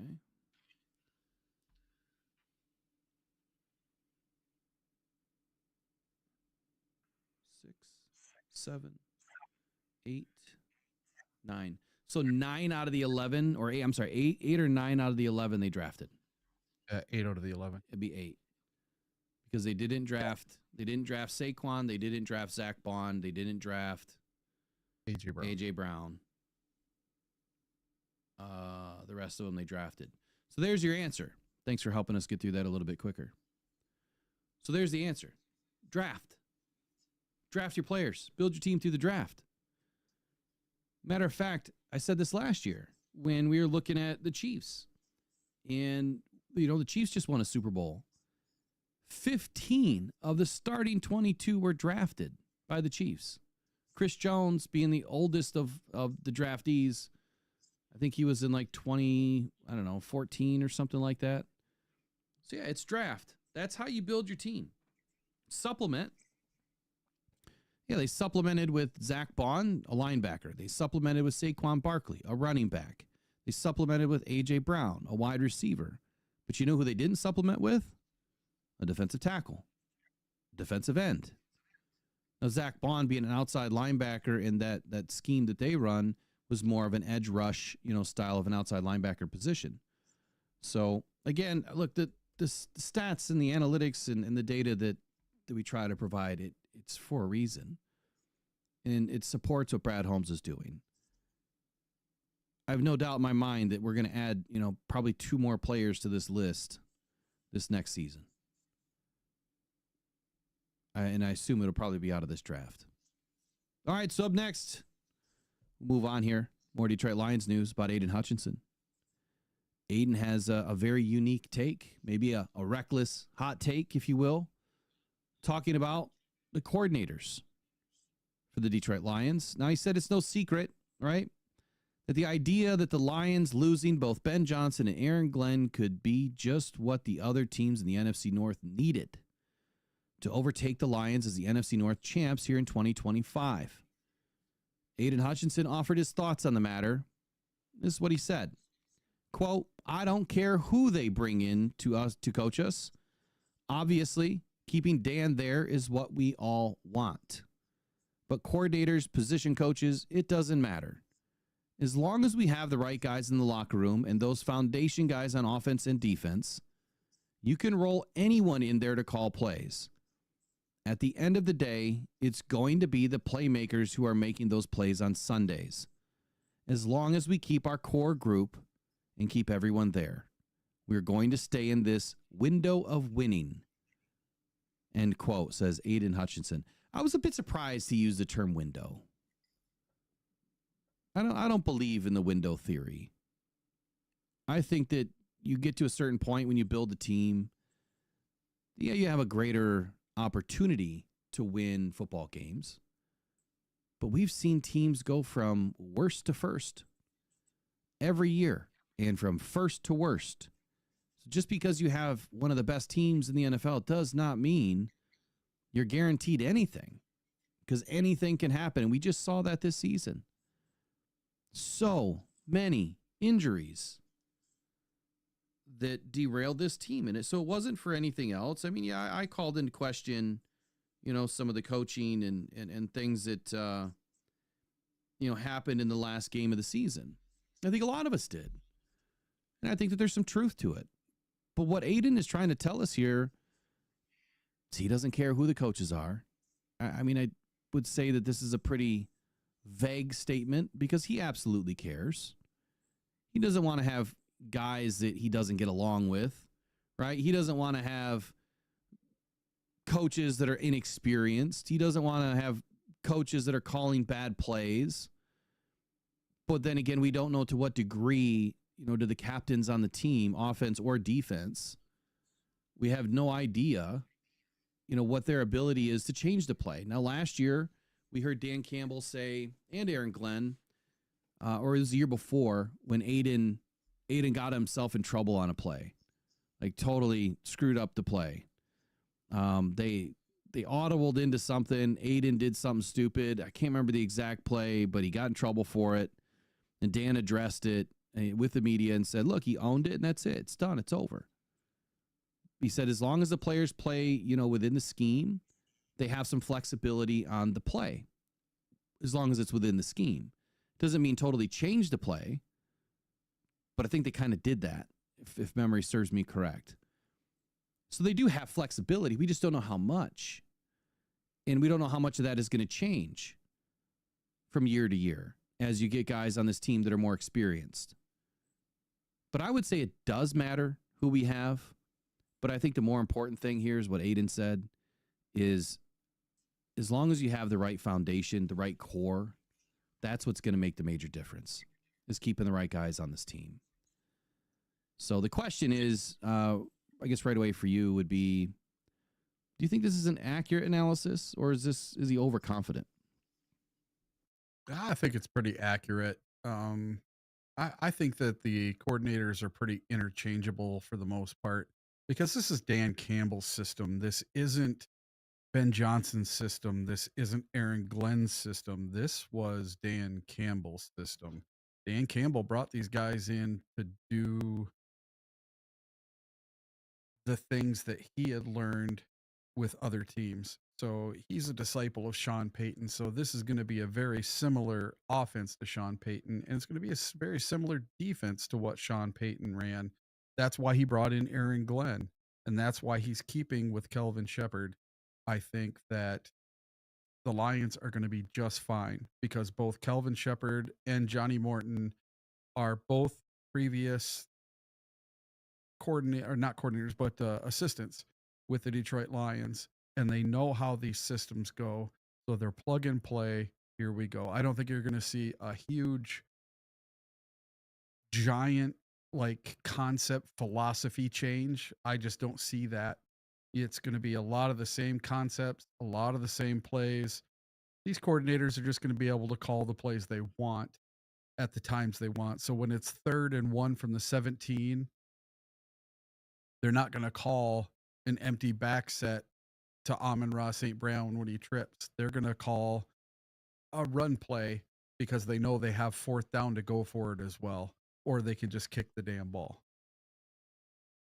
Yeah, good statement in here. Sandra Dorton says, Detroit fans struggle with being winners. I'm not sure what that statement's pointed at, but if I were to take that statement and apply it to what I see, it's that we are finally winning over the last couple of seasons. And there's a certain faction of this fan base that thinks we're not doing enough. I don't know how much more we can legitimately ask for. Bottom dwellers for 60 years. Didn't do a damn thing in the NFC North until 2 years ago when we finally won it. We've been to the NFC Championship where we should have won the game. Got the 1 seed this last season. Our first bye of the first week of playoffs ever. Yeah, we fell a little short, came up short, but you know what? The whole season couldn't have been a better season for building a moral compass and character on this team that they're going to be able to take with them into 2025, because now these guys know who they are. Man, we just went through all these injuries and we still showed up, and we have more confidence now because Brad's pulling guys off of couches and practice squads and anything that he could do legitly, because you got to remember that after January 7th or the final week 18 game of the year, rosters are locked. You can't do anything else. Brad did everything that he could to give us a shot. And if it were me on that squad, looking around, playing with different guys every other week, and you're winning football games, my confidence would be soaring. Because now I could trust that I don't have to have my head on a swivel, that I can just go play my game. And I think that was the biggest issue, and we've spoken about this before, that Anzalone had. When in the first couple of seasons, you didn't see him finally settle in until about week 8 or 9 of 2022. Because before that, he was trying to be a teacher and trying to get everybody in the right spot, doing everything, at the right time. He doesn't have to worry about that anymore because we have the right people in place. So last season for me was a huge victory to set us up for this year. Yeah, I wish we could have gone further and done more too. But it definitely wasn't a failure of a season. I think that we earned a lot, learned a lot, grew a lot. And I think that's exactly what this team needed too. We'll get there. Like, I think the promised land is just around the corner, which is Lombardi Trophy. It's just around the corner. Another statement in here. Yeah, they're called SOL. Yeah, exactly, Kevin. They're SOL fans. I had to say good morning to somebody. Linda. Good morning, Linda. I know you'll be watching at some point today. Really appreciated the email over the weekend. So I got to share a quick story. I learned this weekend that there's prayer warriors out there that have me on their list, and shared as much as that, in an email. Whether you're religious or not, the fact that somebody is thinking about you and hoping that you're doing okay, and that means a lot. So I wanted to say thank you. It does matter to me, and I do appreciate, you thinking of me in that way. Yeah, every day's a battle, right? Anytime you're post-cancer, every day's a battle. You just don't know what you're going to face next. So I wanted to say thank you, and you are going to be receiving something here in the next couple of days, just as a thank you. So appreciate it. Anybody that did not get their mini helmets, those are on the way too. So I don't know what the hell happened, but during my dizzy spell, I know I missed a couple of packages. So If you won something, you didn't get it, it's on the way. And if you don't see it the next 3 days, just email me. So what do we got up next here, Eric? We've got some conversation about Jahmyr Gibbs, but let me wrap up Hutchinson real quick. I think that the fact that we have Shep as the DC is going to hold much bigger weight than I think what a lot of us are anticipating here. I think that he's going to be able to keep this defense in lockstep and be able to carry over the success from last season. He's definitely going to get a couple more pieces this year to play with on this defense. I can't imagine that this is an offensive heavy draft for Brad Holmes. I really feel this is more defensive heavy. Doesn't mean that we won't reach for, a really good offensive tackle or guard. I can't imagine that's going to be the first round. But I think that Shep is probably going to end up with a new linebacker. I think he's going to end up with a new DT, and I think he's going to end up with a new defensive end. I think that those are three positions that Brad is going to target. And there's a couple other positions, on the offensive side of the football that makes sense. We might even get another corner this year. So if he spends 4 draft picks on the defense, I would not be surprised. If he doubles down anywhere, it depends on what happens with Kirby. So got to wait and see what's going to happen in free agency before the final mock drafts come out, and not so much the mock draft, but the playbook for what I'm thinking the Lions are going to do this year. But let's get into Jahmyr Gibbs. So, Jahmyr Gibbs had a crazy good season in 2024. And I feel like we're just scratching the surface on Jahmyr Gibbs. The guy that you don't take in the first round. So what do you got for us here? All right. Jahmyr Gibbs, taken number 12 overall in the first round by Brad Holmes and highly, highly criticized for it. Well, he's proving teams wrong, and he's changing the perception on the value of running back. So I came across this article on the Sideline Report, and they were talking about Jahmyr Gibbs and how he had a standout season in 2024, solidifying his reputation as one of the top running backs in the NFL. Gibbs has not only silenced critics, but also set the stage for even greater achievements in the future. Gibbs topped 1,900 yards from scrimmage and scored 20 touchdowns, which led the NFL. Gibbs ranked first in the percentage of rush attempts that gained 10 or more yards at 17.4%. So 17.4%, that is just amazing. That's almost eclipsing, you're getting up there about 20% that he's getting 10 yards in a carry. That's pretty darn awesome. Gibbs had 46 rushes of 10 plus yards, which also led the NFL. Gibbs' average of 6.4 yards per touch is a figure that has not been seen since Marshall Faulk had 6.6 back in 2000. So just right there, he had 6.4 yards per carry per touch. How we started that playoff game with David Montgomery instead of Gibbs, and how we didn't use him on 3rd and 1 from our own 17 is still mind-boggling to me when you have a player that averages 6.4 yards on the ground per carry. It's absolutely mind-boggling. I think it's reckless, dude. I think it is. It's very reckless. It's exactly what I was talking about the last game of the year. I'm like, what? I'm sitting in my seat wondering, what in the hell are we doing? The first 3 and out, man, it put me sideways. I knew something was in the air. Yeah. But anyway, continue and then, on. His performance while David Montgomery was gone with his MCL tear was nothing short of incredible.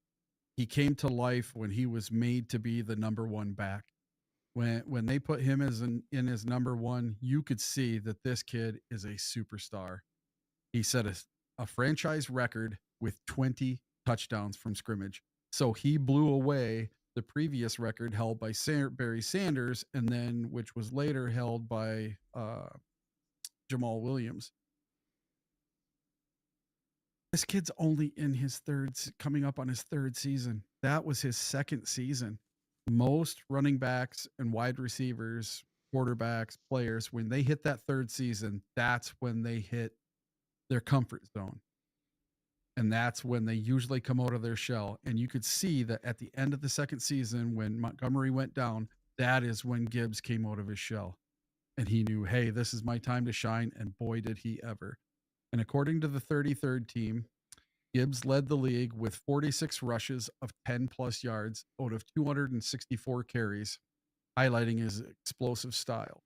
And then Gibbs ranked third in yards before contact at 2.31, indicating effective blocking and his own agility.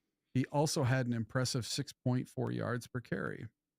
And the historical context is Gibbs' performance draws comparisons to legendary seasons like Marshall Faulk and emphasizing the rarity of such efficiency with high volume. Another thing I saw on here, the 33rd team put together the top 3 leaders in yards before contact. And the leader was Saquon Barkley at 2.64. Then Derrick Henry had 2.41. And then Jahmyr Gibbs was in third place at 2.31. If Jahmyr Gibbs and our O-line can stay together for next year, I believe he could add on top of that. He could eclipse what Saquon Barkley did this year in yards before contact. And the yards after contact leaders were Bucky Irving, Antonio Gibson, and Tank Bigsby, and they were all from 4 to 3.74 yards apiece. And Bucky was he was a rookie last year.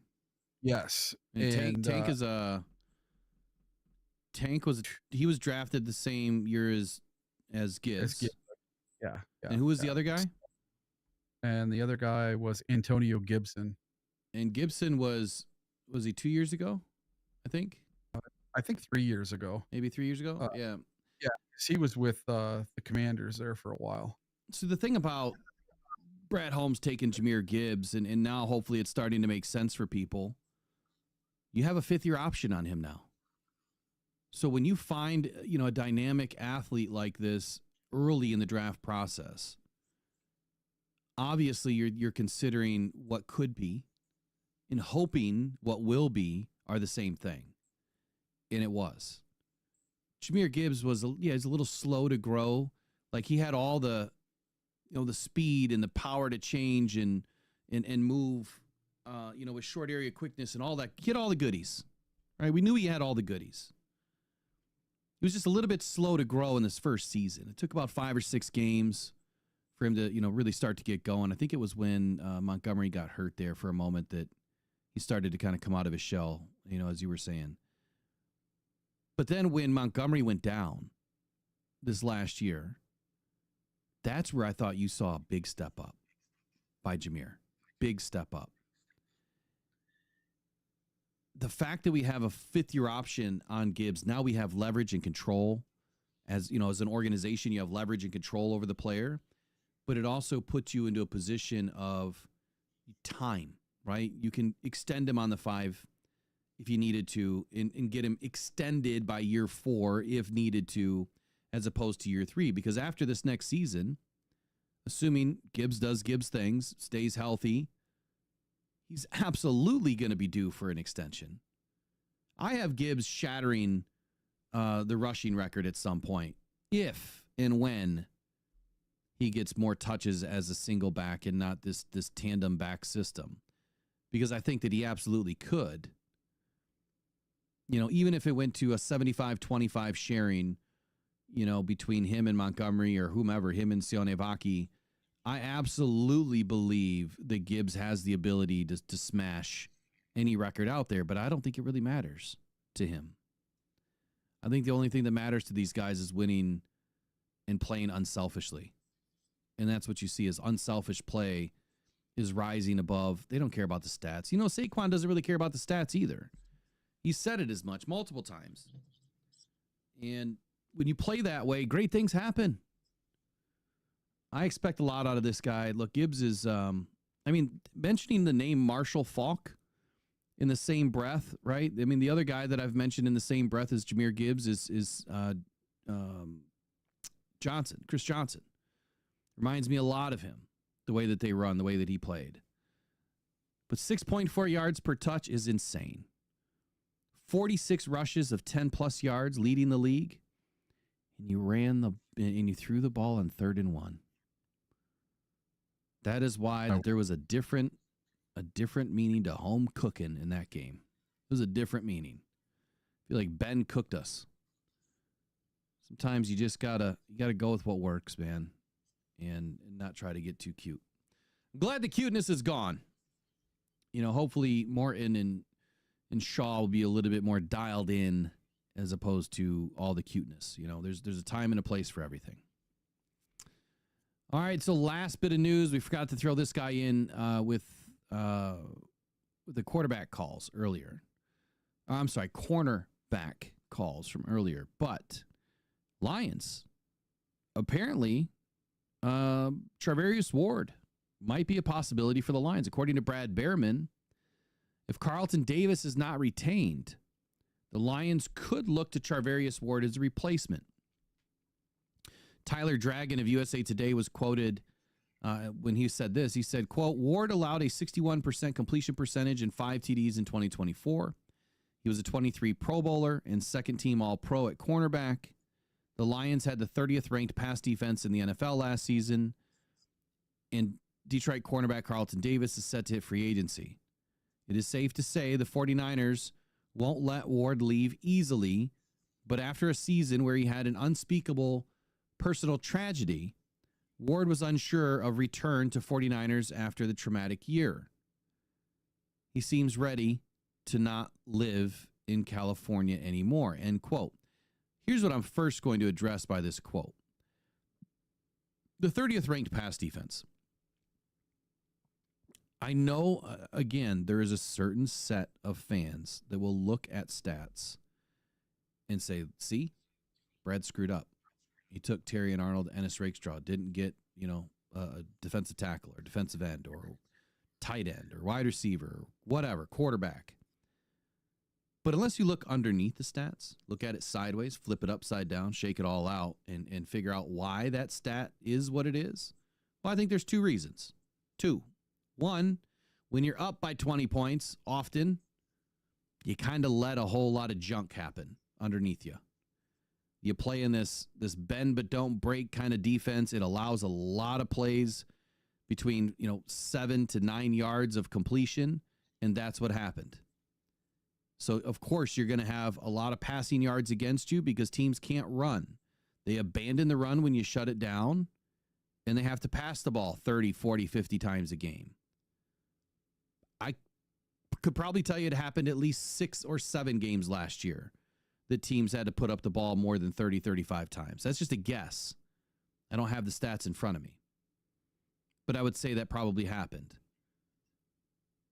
So when you're giving up a lot of pass yards, and then you allow an occasional score, or they would get into the red zone and we would shut them down. But from 20 to 20, you're giving up a lot of plays. Well, that's how we earned the 30th worst rank for pass defense, was because of the 20 to 20 work. But in the red zone, we more often than not were able to hold them to a field goal or nothing. So for me, it's not so much about we need a guy that is going to fix our defense, as opposed to we just need someone to be able to step up in the wake of Carlton Davis if he is gone. Charvarius Ward's an interesting prospect, but he's not really high on my list. So I'm going to disagree with Brad Behrman. I don't really think that Charvarius Ward is a great fit today, but that doesn't mean that my mind won't change as we get through the free agency process. There's a lot more that we need to figure out between now and then, and that starts with the combine. And I think that the combine is going to help set us off in a direction of what makes sense. So question, I guess, is, do you think that Carlton Davis is going to come back? I mean, after the comments that he made on the podcast the other day, do you still think that he leaves? and is going to chase the almighty dollar? Or do you think he comes back on a halfway decent, maybe a 2-year deal and runs it back for at least one season, and then you see maybe, he moves off in 2026? What do you think? I think Carlson comes back, and it is because of what he said the other day, that Dan Campbell is his favorite coach he's ever had. So the Lions have a little bit more money than the Jets have, and I think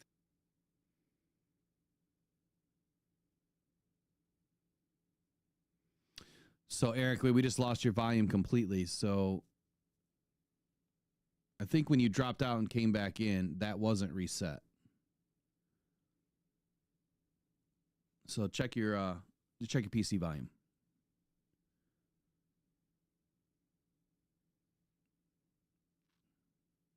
And then just hit refresh. Just refresh your screen.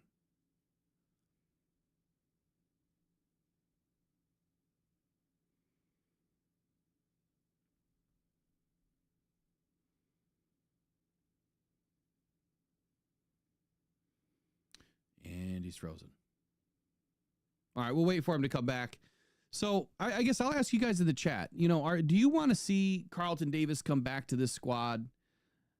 How much are you willing to pay him? Do you think he's a difference maker, or do you feel like there's other opportunities, that are available in free agency? I see it, Eric. Give me one sec. And I guess the reason why I'm even asking is 15, 16, 17 mil, whatever it's going to cost for Carlton, it could be just too much. It could be way too much. And I'm not so sure that the Lions would want to invest heavily into a cornerback when they're looking at bringing cornerbacks up, especially through the draft. Eric, do you got volume and audio back? I don't hear you still. Are you unmuted? I don't know what just happened.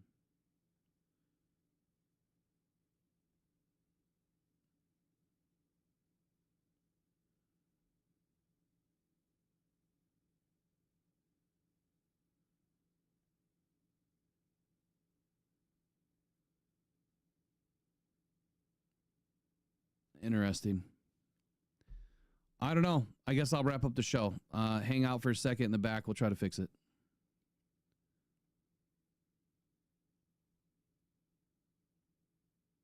Okay. So are you interested in bringing him back and keeping the continuity around? Because for me, yeah, it makes sense, but I don't know if I'd want to overpay for a corner. I think Terrian's going to make a big step. I'm not thinking that Ennis Rakestraw is the answer right now, especially at number 2. I still believe we need a veteran. But we also can't forget that we have Brian Branch. They can play pretty much anywhere. I wouldn't want to stick him at corner 2, but he can play anywhere. We want to leave him at safety. The question is this. If you really want to keep Kirby, you can't probably keep Carlton unless he somehow gives us a crazy good deal. I don't expect that to happen. As much as he loves Dan, he's got to be about his business too. So the question is Kirby or Carlton. One of those is going to have to break. Either Kirby plays out his deal or he gets an extension that is definitely helpful to the team now, not later. And then we're able to bring them both back. I absolutely love the way that Carlton played last year. And I think that with a second year of Terry and Arnold and his growth from year 1 to year 2, I feel like this defense, again, with the defensive line that we already have when they're healthy and what they're going to be able to add to it this year, we're going to be right back where we were last year with a top 10 defense, probably pushing top 5 as we get towards, the middle part of the season. But I loved Carlton. I absolutely loved his attitude, his effort, everything about him. I think Rakestraw is going to be a highly valuable backup. I do believe that. To your point, RP, give Rakestraw a year to develop. He's got to be on the field first, right? You can't, injuries help. Injuries hurt And it's really hard for a corner, to learn, right? It's different for a defensive tackle. It's different, for some positions. Like corner is tough to learn. That's all about speed and being in the right place at the right time. Defensive tackle, you just got to beat the guy in front of you. It's way different. Way, way, way different. So, Kevin Barr, you think Kirby's going to end up walking after 2026? He could be gone this year. He could be gone this year because he's waiting on an extension. And honestly, I feel that it's too much to bear when you're going to have to pay Branch the next season. I think you keep Branch over Kirby. I would love to keep them both, but there's just no team out there doing that right now. I don't think there's any value for Vildor at all. Vildor is not worth anything. That's like the Hendon Hooker conversation. Just no value there. Value as a backup, but not value as a trade option. So anyway, I hope you guys all enjoyed the show today. We'll work on getting these minor audio things worked out. It's Monday.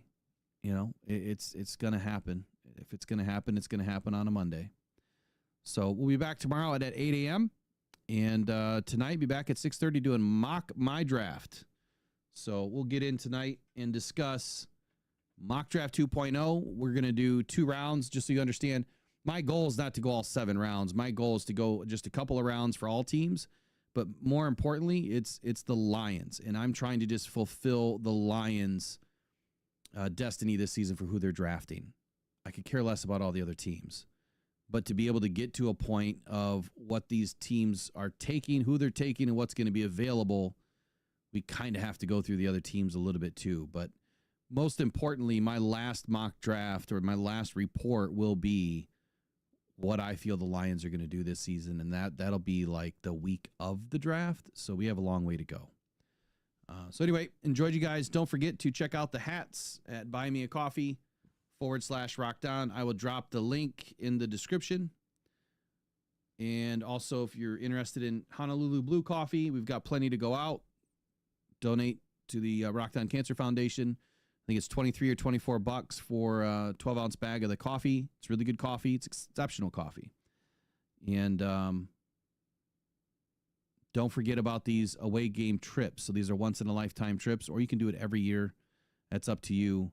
Those will be released here in the next day or so, with first part of deposits will be due on May 1st. So that's it for today. You guys have a wonderful day. We'll see you guys in the next one. Detroit.